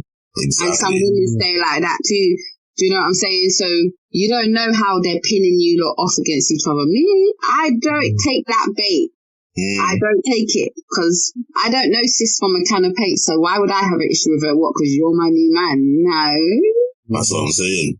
No, I don't take the bait when it comes to those dumb things. I can't lie, because when 1 minute he's sweet with you, next minute he's disappeared. He's probably at his baby mother's house. Well, this is it. Do you know what I mean? Getting dinner and being very comfortable and calling her babe too. I've seen it with my own two eyes. So you have to really take what they say, even about their baby mothers, and 100%. pinch of salt. You understand? Because the same way they're trying to make her look bad to you, you don't know what he's saying about you to her. Well, that's usually the case. That's usually the separation tactic, innit? Keep it away from each other so you can trouble the two of you. You know what I mean? And you lot will never find out. Exactly. And when things ain't good with his girlfriend, he run back to his baby mother and lie down with her. Because he's used to her. They're familiar. They got history. They have a connection. They have kids, right? Yep.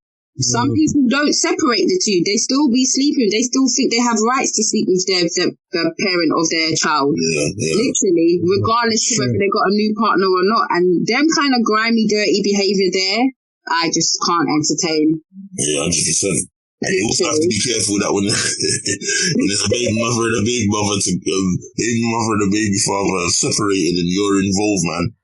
They might want kids and they might not see you as an option. They might see that when they want their second you, they're going back to where they know they can manage that drama. So that's true. You have to be careful, man. You know what I mean? So true. You have to be very careful. Yeah. So let me ask you a question now, you guys. What do you think about we're gonna look into the myth. There's a myth that's flying around.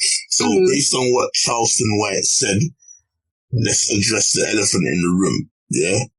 That only black women exhibit difficult mother behavior. That's all I'm going to say to you, lot. Let me know what you think. Bullshit. My God! Why? Sorry. Because I think that's what the internet and social media is putting out there, isn't it?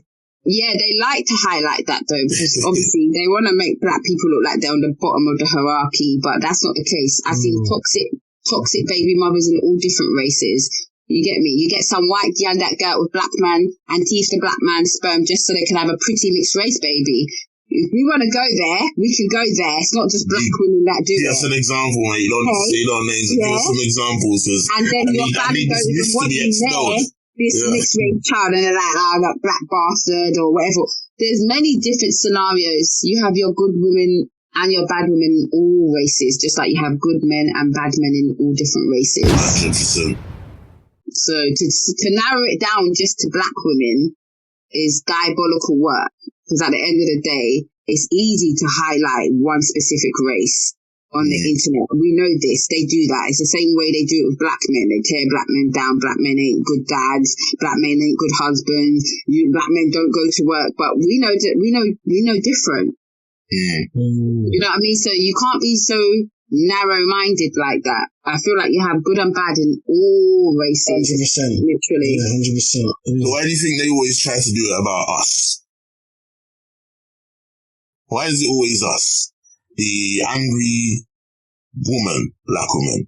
The toxic baby mom, black woman. The aggressive man, black man. The disloyal or untrusting man, the black man. Why is it always about us? I think it's a form of, I'd say it's definitely insecurity in terms of our race. I'll just say like just in terms of our race as a whole, because the thing is from a long time we've been going through a lot of these. I definitely believe it's a spiritual war, spiritual battle, because it's not normal.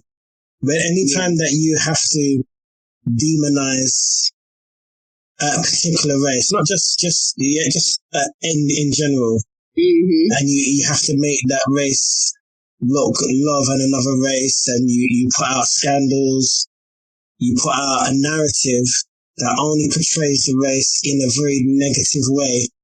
It tells me then that race is a very powerful race. That's right. Because for you to continually have to slander through newspaper articles, videos, social media, people in power, these are just a few things.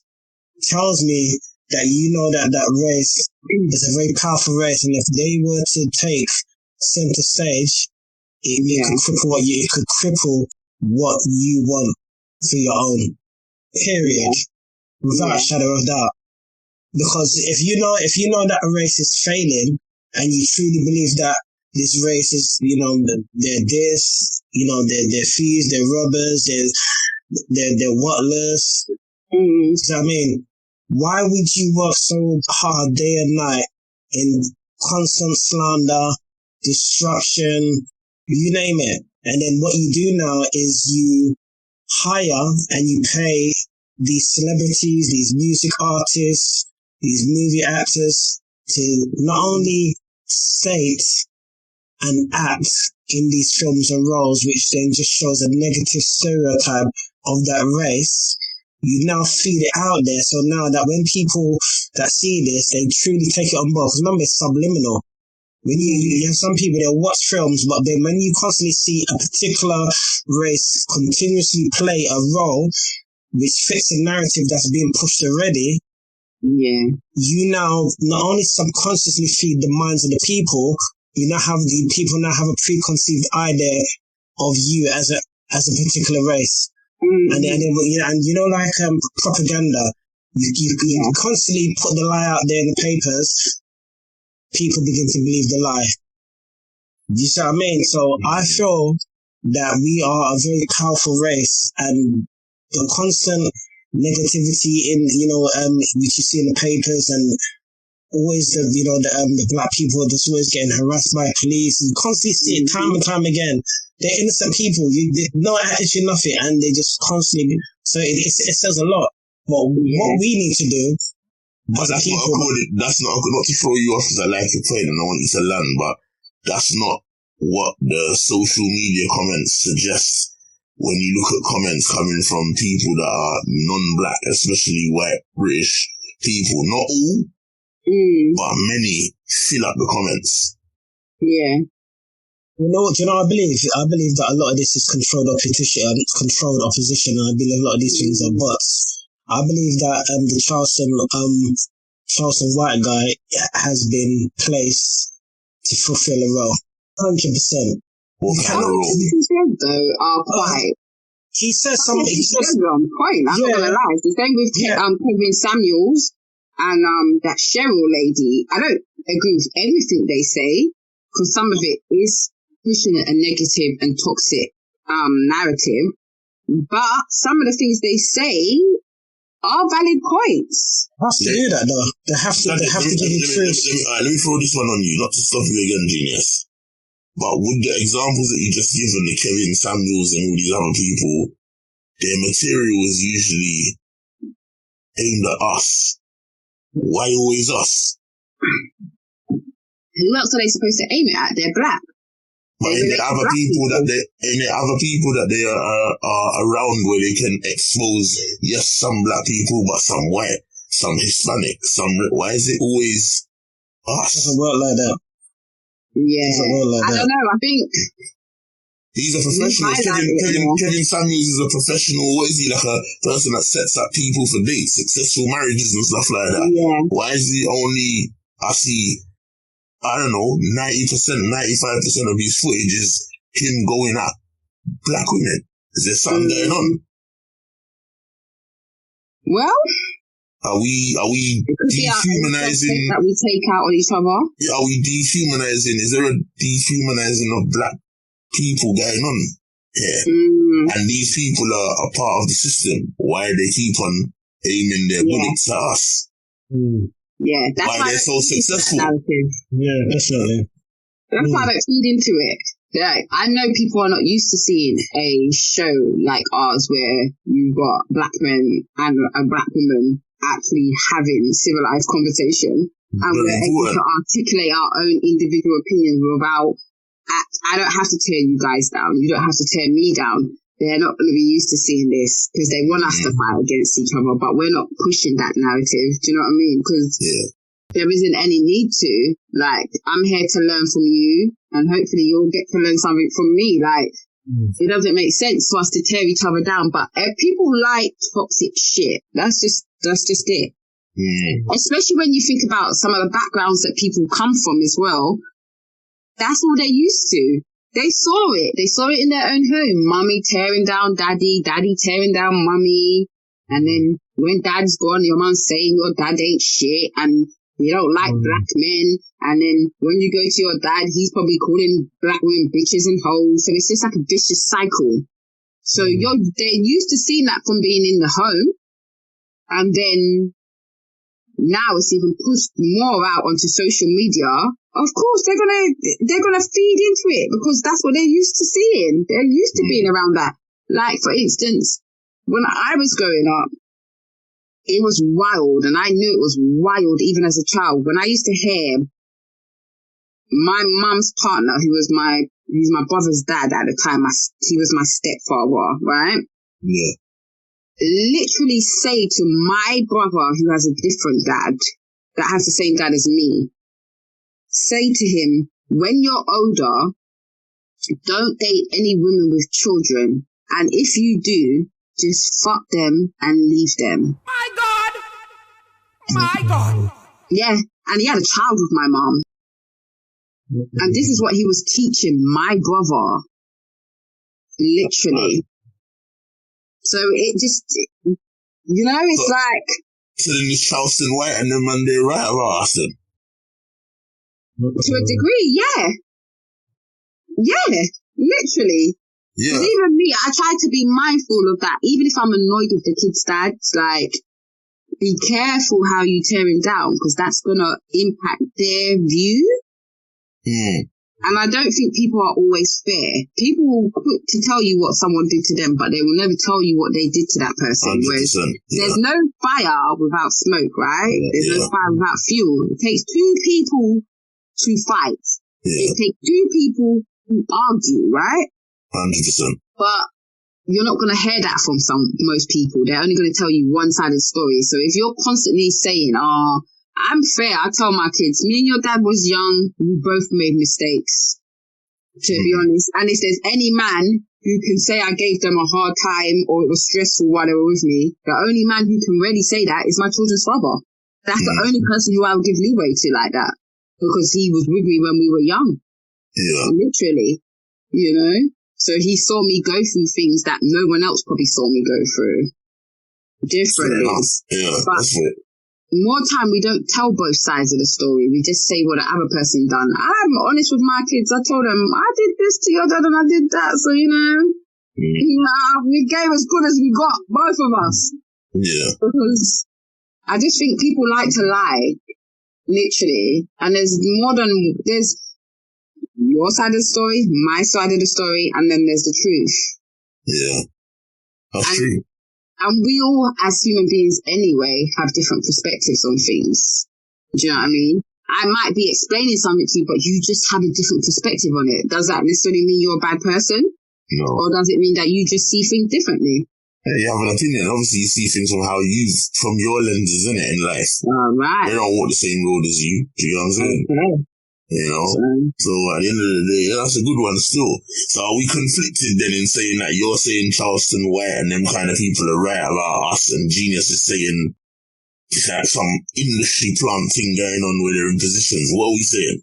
Because I think it's very important for us to address the myths off of this topic because we agree we keep seeing footage that is negatively painting black people in a bad way, innit?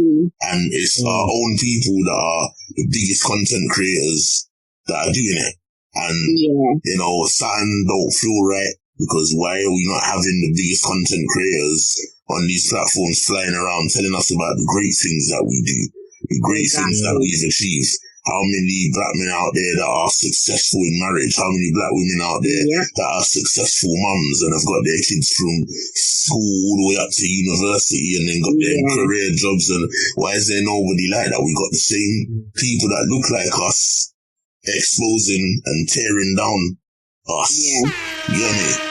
This is mad. So I just want people that are watching this, whether they're black, white, whatever, to understand that when we see these things circulating, what do triggered thoughts think about this?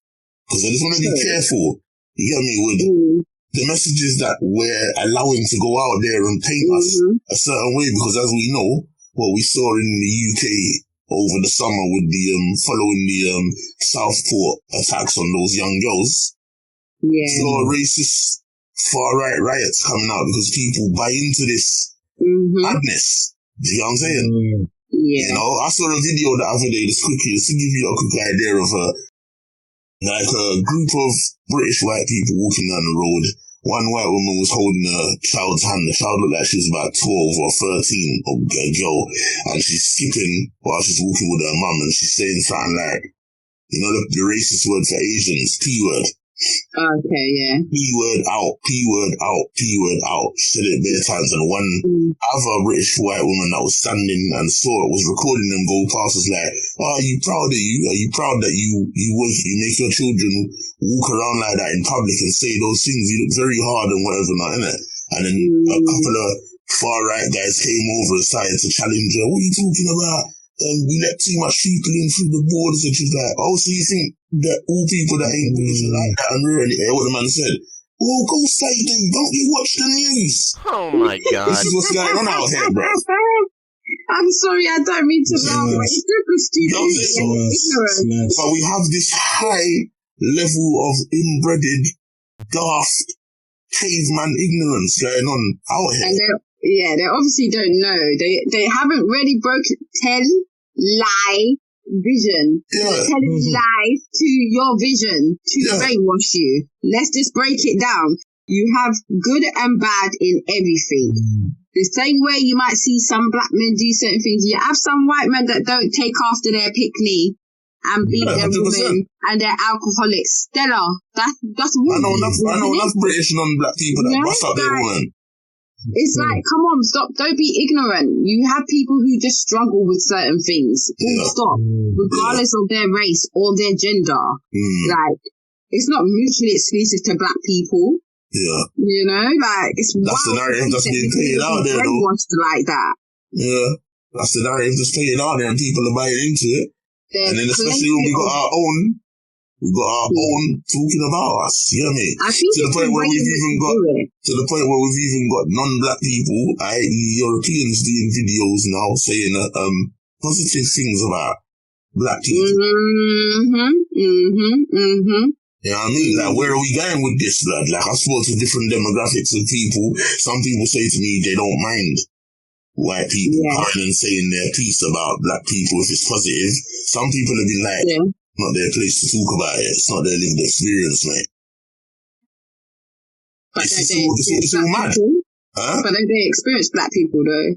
You know, they're saying that because they don't live what we go through, although they know people, some of them say it's not their place to talk about it. You get me? I'm a bit like, well, if they are around people, they're allowed to say certain things there. If they want, but then what happens is you get the ones that are kind of extreme, where you get like now a non-black person. Now, there was a clip that I saw recently. I don't know how recent it was, with a girl talking about black women wearing wigs and stuff like that and all that, and you know, come on, you lot shouldn't you look silly and rare. So then you get, when you allow one thing to be allowed, you get the next extreme side where somebody's condemning what you're doing, even though they don't dress how you dress. You get me?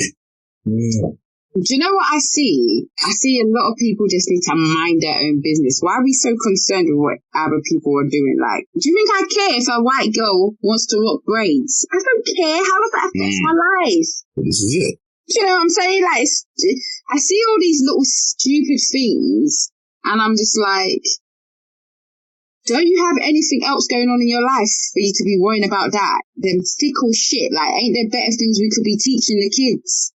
Instead of the fact that you're fighting and you want to say that black women like to wear their hair a certain way, and I don't know. I just find I find those topics very tedious. Yeah. So I try not to even entertain them, if I'm honest. The same way I don't entertain the narrative that all black men are useless and all black men don't take care of their kids and all black men cheat and all black men don't go to work. No, I know plenty.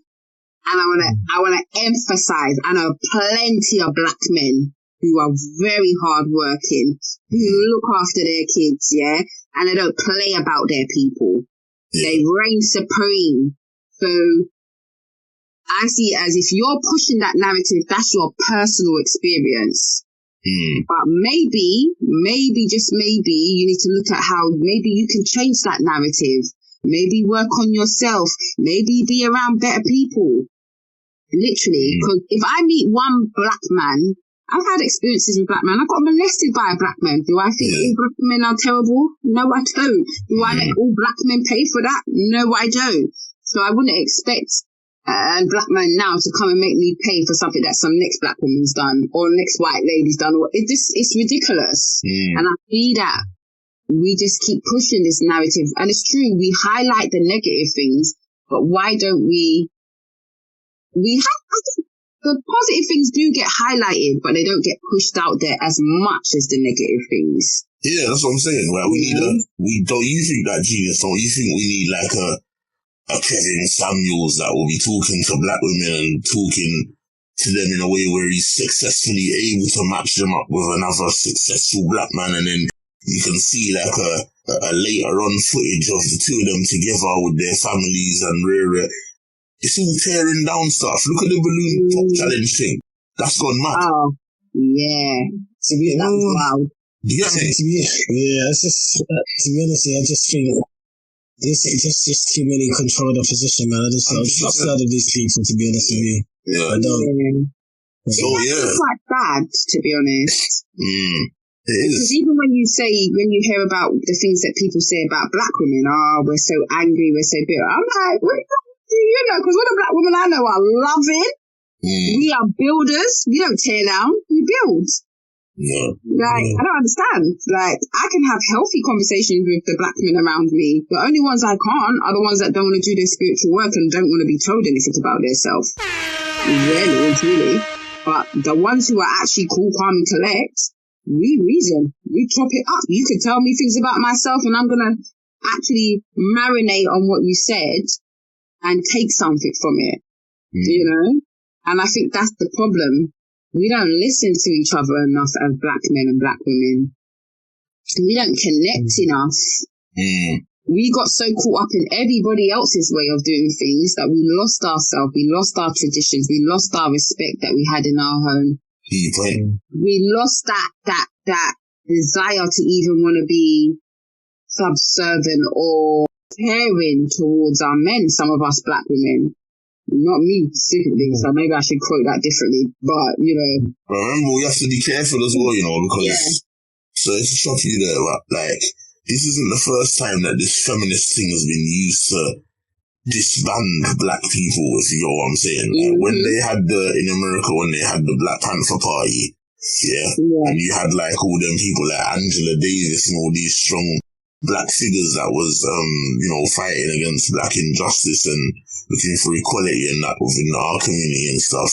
They brought in the feminist movement then, and it made the women who were a fundamental strong part of the Black Panther Party remove themselves from the Black Panther Party and start fighting for women's rights. So you got to look at the patterns of when these things happen, and that's what's happening now, and we're seeing the results of it. Hence why people like Charleston White get their media attention. Yeah.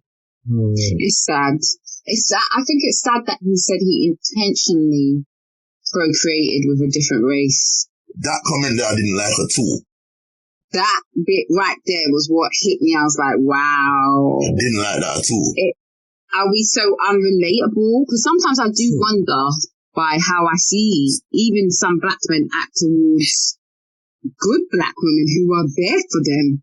They will drag that woman. And then I'm like, why is that? Is it because you're making her pay for something that another person or another black woman's done to you? That's to do with the relationship with their parent or something your like that. mum's behaviour, your dad's behaviour. Yeah. Like, what is it? Like, I don't understand. Or is it that we're just so unrelatable to each other? Because I don't understand how we can't relate to our own black men and how our own black men can't relate to us. I struggle with that. Because you said it already. We've lost our way, we've lost our culture. You know, it's like... We're not operating like ourselves. When we was operating like ourselves and we had a level of self-pride, we were able to mix, appreciate and enjoy like British culture and other cultures that were around us that we grew up with, but we knew about ourselves just that little bit more. Now, it's gone, blood. And we've allowed it to go. And it's gone so bad that we focus on fighting for other people's rights and using our voice for other people's situations and shutting up about our own. That's how much we've regressed. Do you know what I'm saying? Yeah. You've got to love yourself first, bruv, before you love anybody else. You have to. And anybody that argues with that, well, why would you want to focus on learning about yourself and your own culture and all that before you get to know someone? That's nonsense. Right. How can you relate? Tell me that the white man don't do that. Tell me that the Asian people them don't do that. Tell me that the East Asian people them don't do that. Tell me that the South Asian people don't do that. Tell me whoever don't do that. Everybody does it. That's why they're in a better financial position and have got a structure amongst themselves that keeps themselves financially in a better position than black people. Then on top of that, we have the media, mainstream media being used as a weapon against us to keep us there, and we entertain it, and we watch it, and we post it, and we make our kids see it. And when we open our mouth, we say things like we love ourselves, but we say things in front of our kids that is negative about ourselves. Yeah. Boy, don't behave like that, man. That ghetto behavior, man. You're moving like them black youths on the road. Do you hear me, lad? Why you don't say, right, you're moving like some of them white youths and no fans or, I don't know, something, you hear me? You know what I'm saying? Like, black people and white people in my house. Yeah, so I'm not saying... We're going to be like, that's a black, what's some girl ass shit. Or if you're white, we're going to be like, that's a white people shit. You know what I mean? You're in my house, I can't lie. Yeah, honestly, several different examples of different demographics of people. It doesn't always have to stick to one, but we tend to entertain the nonsense against us. You get me? And support and fight for other people, man. Like, we see Palestinian flags everywhere, no offense. When people are going through a torrid time. Madness. Devil shit. But, man don't see no Congo flags on people's pages. I don't hear black people talking about Congo and all them things there, or other places in Africa, Somalia, and places there that's going through a madness. I don't hear about them things. But do you know why I think things are pushed a certain way? Because in all honesty, this is where some people need to smarten up. Divide and conquer. You understand? You see, when the black man and the black woman get together, that's some serious strength. It's a serious strength. That's power together. Yeah. And people don't want to see that. This is what I'm saying. And that's the narrative that's out there to make sure it doesn't happen. Divide and conquer. Weaken. Do you know what I'm saying? And that's why I don't feed that narrative. I'm not against people dating different races. I say go where you're freaking happy. You understand? But I do know that there is an agenda in regard to black men and black women being together and procreating. That is something they want to eradicate because they know that when we are solidified and we work together, we have so much strength. I agree. I think we're very powerful people.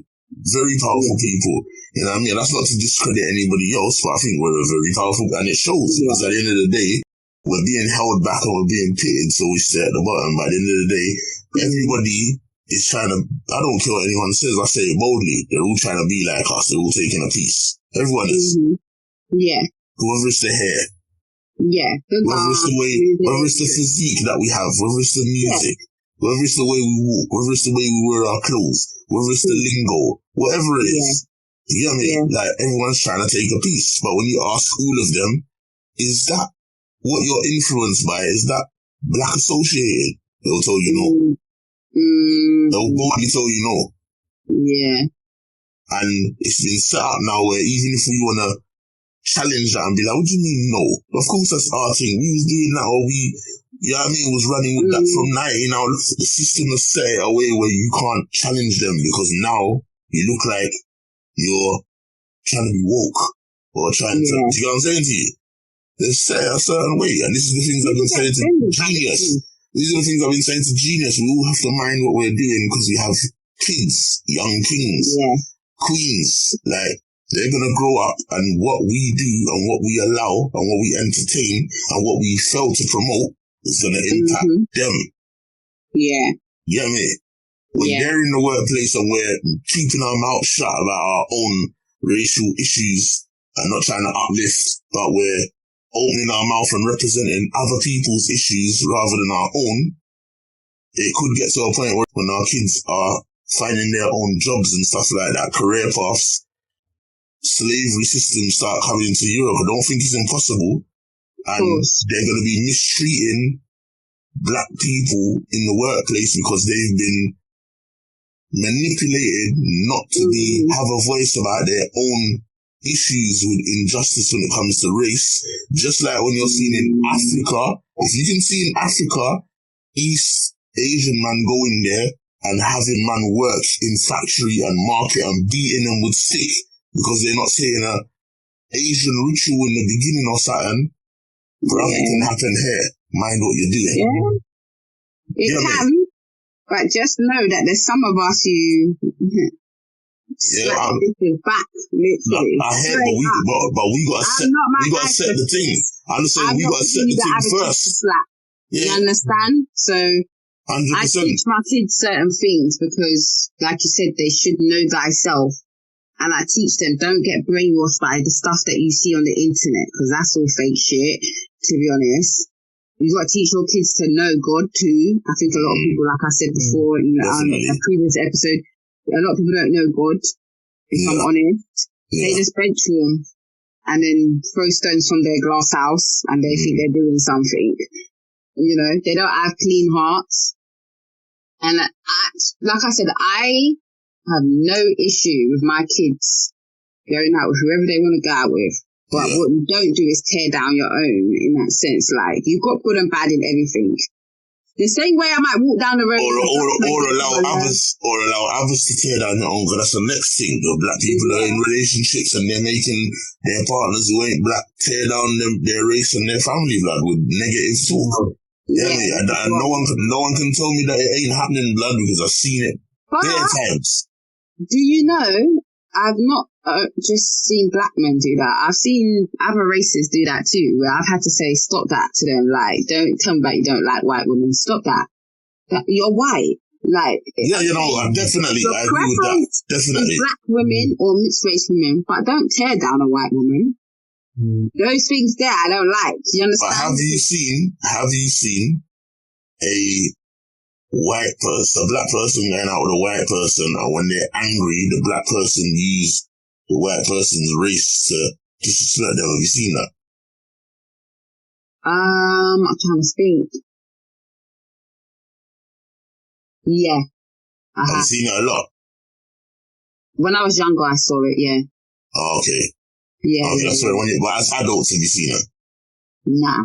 Right. But have you seen it as adults with white people doing it to black people? Or heard of it? I've heard of it, but it's not around me. Okay, it's not around you. And I'm around a mixture of people. I've got like black people around me, mixed race people, white people, travelers. Like, my friendship group is just diverse. So Yeah. Like, I don't know, maybe I don't put myself around people who think in that ignorant state of mind. I know a lot of people have got good brethrens, black brethrens, and some of them have got white partners and stuff like that. And I've been around them when it gets techie, and the stuff I hear, blood, is mad. Not from the black man, you know. And I'm not even saying that just to be horrible, I'm being real. No, I hate you. From the white, the white partner, when they get mad and the mixed race kids are there, in earshot, hearing everything. You get me? Wild behaviour. I can give you stories of people that I know that are mixed race that have grown up in one family on one side or one family on the other. And the treatment that they get from both is bad, but you see the treatment that they get if they come from somewhere like Wales or Scotland or something like that. The way the youth is made to feel like they're less human than the rest of the grandkids and all them kind. It's mad. Yeah. It's true, because I've got friends who are mixed race. Yeah. And they told me their experiences on both sides. And it's sad because then it's like they don't know where they fit because they're being treated by both sides. Yeah. You know? And touching on that, there is even, what country was it? There's one country, I watched this documentary where mixed race people were literally outcasted. Oh, is it? Literally. Yeah. Literally outcasted. So it just shows you the different dynamics and the different things that people battle.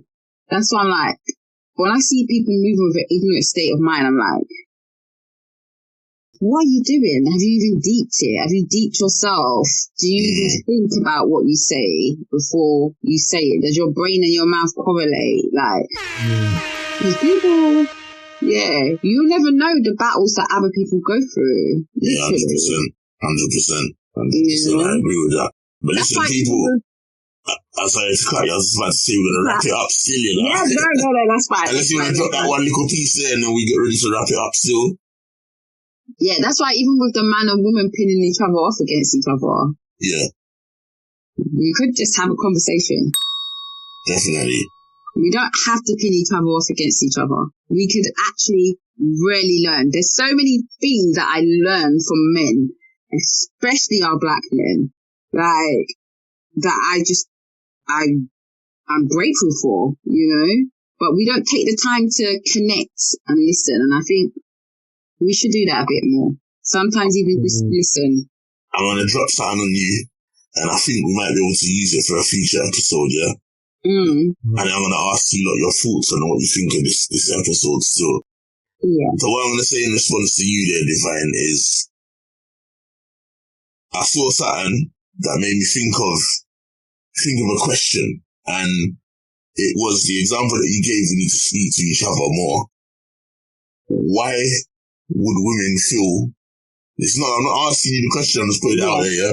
Why would women feel the need to talk to each other more when, although women have their struggles and difficulties and challenges in life, which we all agree it's not easy for a woman, yeah? But the system takes care of them. When a woman is struggling, she'll more than likely find help from somewhere, someone, or something. When a man is at his wit's end and struggles, there's no support for him. If he doesn't pull himself out of there, no one's going to save him. A woman has a car breakdown on the road, a man's going to stop and say, "No, you want help to change the tyre? I'll do it for you." A man mashes up on the road. I'm not saying nobody will help him, but there's less chance that someone's going to stop. And if a man is got his kids and he wants support for a yard, even though he's eligible, it's going to be trickier for him. You get me? If he's a single dad, it's going to be trickier for him. When it's a single mum, the system, the government rewards and takes care of them. So a lot of women don't want to have that conversation because they don't have to. The state is their support mechanism. Do you get me? But is it really? Is it really your support mechanism, or is it a false sense of security? It's a full. It might be a false, but it might not pay you a lot. But I'm saying it's there. it helps them, and they will get the CSA, the benefit, the this, the that. Somebody will help them if they're crying on the road because they've had an argument with their man. Someone's in the, sweetheart, are you alright? You know what I mean? Whereas if it's a man crying, people are going to more laugh at him. No one's going to help him. If you see, alright, just quickly, if you sit down and you speak to homeless men on the street about why they're there, a lot of them are going to tell you, you know, because I've looked up and seen it. Yeah, I've seen it too. Women put them there. Yeah. They gave up. They had everything. And the woman destroyed them. Yeah. Now they're on the road. They've given up. They're at their wits' end. Done. Kids have gone and everything. Yeah. You know what I'm saying? That's something we got to touch on in the next topic still. You get me? 100%. Yeah? Yep. So, guys, what do you think of this episode, man? It's an interesting topic. I mean... Very vast, isn't it?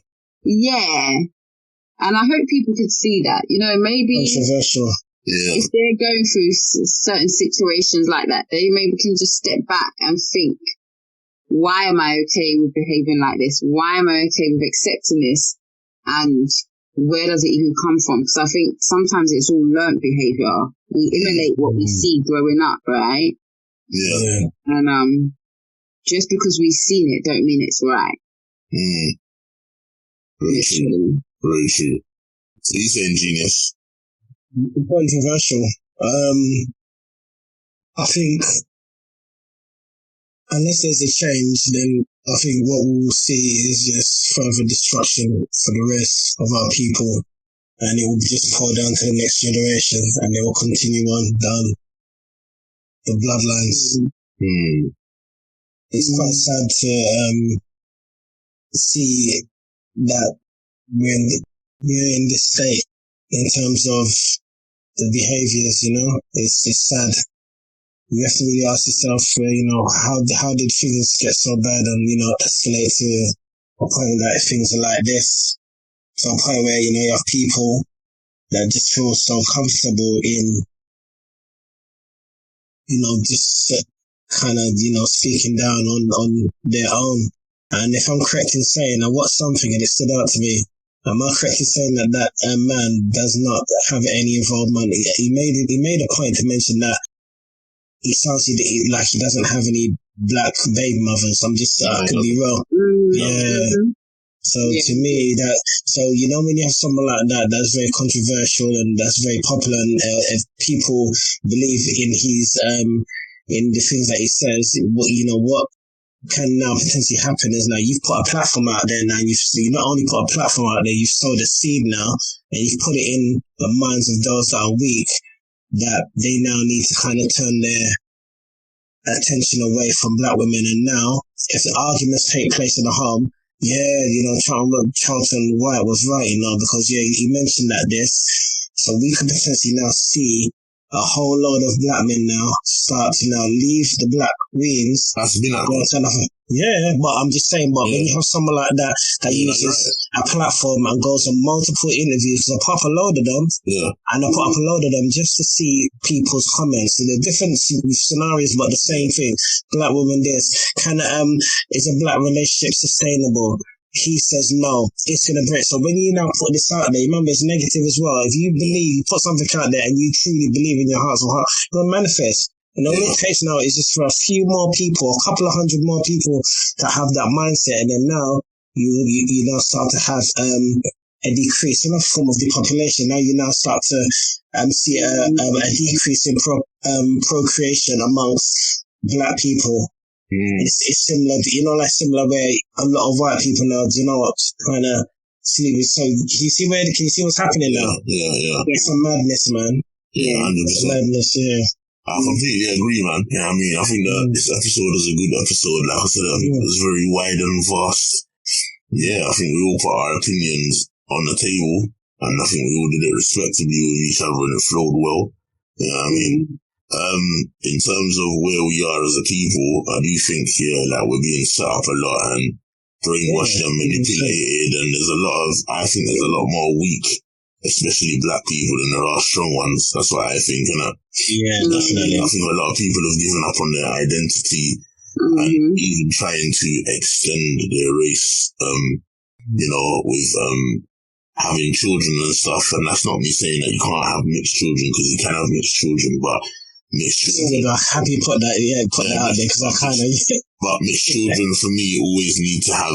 I don't care what anybody says. I'm saying it straight from my observations of having a lot of mixed race friends. They have to have balance, bruv. If you have the black person that don't have any knowledge of self and nothing to bring to the table in terms of that youth's identity, history, where it came from, you give that child no purpose, because it now has no identity. But then what would happen most of the times in England is a mixed race child would more know about their British side, if you get what I'm saying. And when that's like the scales tip to one side, you understand what I'm saying? There's not a harmonious balance, so you will find that child will present behaviours that you will find erratic and somewhat self-destructive, bruv, if not nurtured correctly. If the child knows about both its sides equally and knows I respect my dad's side if he's from Jamaica, Africa, whatever, my mum's side because she's from Ireland, Britain, or whatever, I know about their history, I know how Britain opened the floodgates and let West Indians come here and that's why my dad's here, and Jamaica and the West Indies is fundamental in rebuilding England, and everything makes sense. But what you find is, I find observing with mixed race couples, sometimes there's a problem with interracial couples, as you say, is you get one side that is over obsessed with the other side, and in that they present behavior and an image of themselves that looks like the other side, so it's all one side. Does that make sense? So you might get a white man that is obsessed with blackness, and he might be a skinhead Phil from EastEnders looking guy, if you get what I'm saying, yeah? But he wears sovereign rings and he's always playing reggae, and all he talks about is Jamaica and sugarcane and this, that and the other, and his woman's black and she's definitely on the Jamaica side of the fence. Now that child has an imbalance. What happened to the British side? Yeah, it's true. You get me? Or you have a black man behaving like a white man for his white partner, they know about the British side. What about the Jamaican or African side? And this is what you got to be very careful about, if you know what I'm saying. Do you know what I mean? So, I just believe if we all pay, interest and be careful about what we're putting out there and what we're entertaining or whatever, although a lot of us are lost and have lost our way, I just believe in nature, and I do think whether we're here to see it or not, at some point, the natural order will take its place, innit? And I'm not saying that anyone's bigger than anybody, but I think black people will get to a place where the world will have no choice but to look at them as equals, blood, by force. Because you're doing all these cunning tactics for a reason, because you know it's coming. So your resistance is getting stronger. You know it's coming, innit? But you still ain't going to be able to fight nature no matter what you do. That's how I see it. For example, just quickly, black people go through the most disasters on the planet, whether it's earthquakes, whether it's you've gone there and run some kind of test where you've injected a generation of black people against their will, giving them disease, and black man's found underneath the rubble, and you didn't send, the black earthquakes happen in the country, buildings have dropped, black people are underneath the rubble and everything there. You don't come there fast. Yeah, European countries don't help fast, they leave them or whatever, but what happens? If you look, when it comes to black people, when they remove rubble, you'll find babies still under there after 2 weeks in their life. When it's Europeans, it's about a week, blood. I'm just being real. That's what I've seen when I've done my research and looked on things, you get me? So we go through things where we're left and abandoned, but we're still here. Understand? Because we're used to resistance. We're used to, being disabled.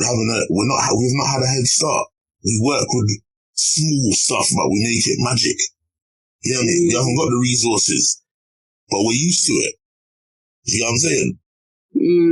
So I just feel like we're going to get to a stage, whether we live to see it or not, where we will be accepted. And it is what it is. And I think maybe the people embracing our culture might even be a part of that, bruv.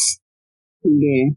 Yeah, mate. The way trends are happening, who's to say one day all these people that are embracing our culture and refusing to accept that it's a black culture or give us credit for it, one day a trend might happen where they might say, you know what, pay respect to all the parts of the culture that you took or was influenced from with black people. But you see people who say that, though. Yeah, but you don't see it a lot. Yeah. You don't see it a lot. And like on a big scale, like for instance, musically, you'll see like a M dot. No disrespect, I'm just gonna say it. Using the ragga thing, the bashment thing, to jump up and down and you got to kill Islam, sit up on the rocky lot, and all them kind of going on tour making money. But do you go and do music with another reggae artist, go on tour and give him the same amount of money as you? No, you don't. Drake had popcorn in his music and them thing there for a while, made the tune go viral back in the day. Then when he put it on the album, he took popcorn's vocals off. It was a big madness there. Because you don't want to pay man their money. So Jamaican artists are making a small portion of money and have to tour all over the place to try and make a little change so they can live and have their upkeep their mansion. But these American man, these British man are collaborating with them, but they're not giving them the money to say, yo, I respect your craft. You build Latinia first, you know. If I get 30 grand for a tour, you get 30 grand. They're not doing that, and that's where I think we get exploited, isn't it? But listen, I'm going on a rant still. Let me shut down the thing. Right. You get me? Let me shut down the thing. It's just about equality, man, and we need to just not make all these videos that are coming out here trying to brainwash us and stuff like that. We need to pay attention and understand what they're here for. There's a lot of plants out here putting out negative messages and stuff, and as long as people like Charleston White is putting out this kind of material, you know, we ain't a big platform, but we'll always speak to those that listen to our platform and let them know that we think this stuff is here for a purpose to divide and conquer us. And we'll expose the fact that we don't believe it. We can't control the masses, but you know what? Just know Triggered Thoughts thinks differently. So on that note, I'm going to say good night for myself, Verbz. Good night for myself, Geniusman. Good night from your girl at Divine Lady 23. And we'll see you next time on the next episode of the Triggered Thoughts Show. Go on, Genius, you got there. I was going to say the key, man. I was joking.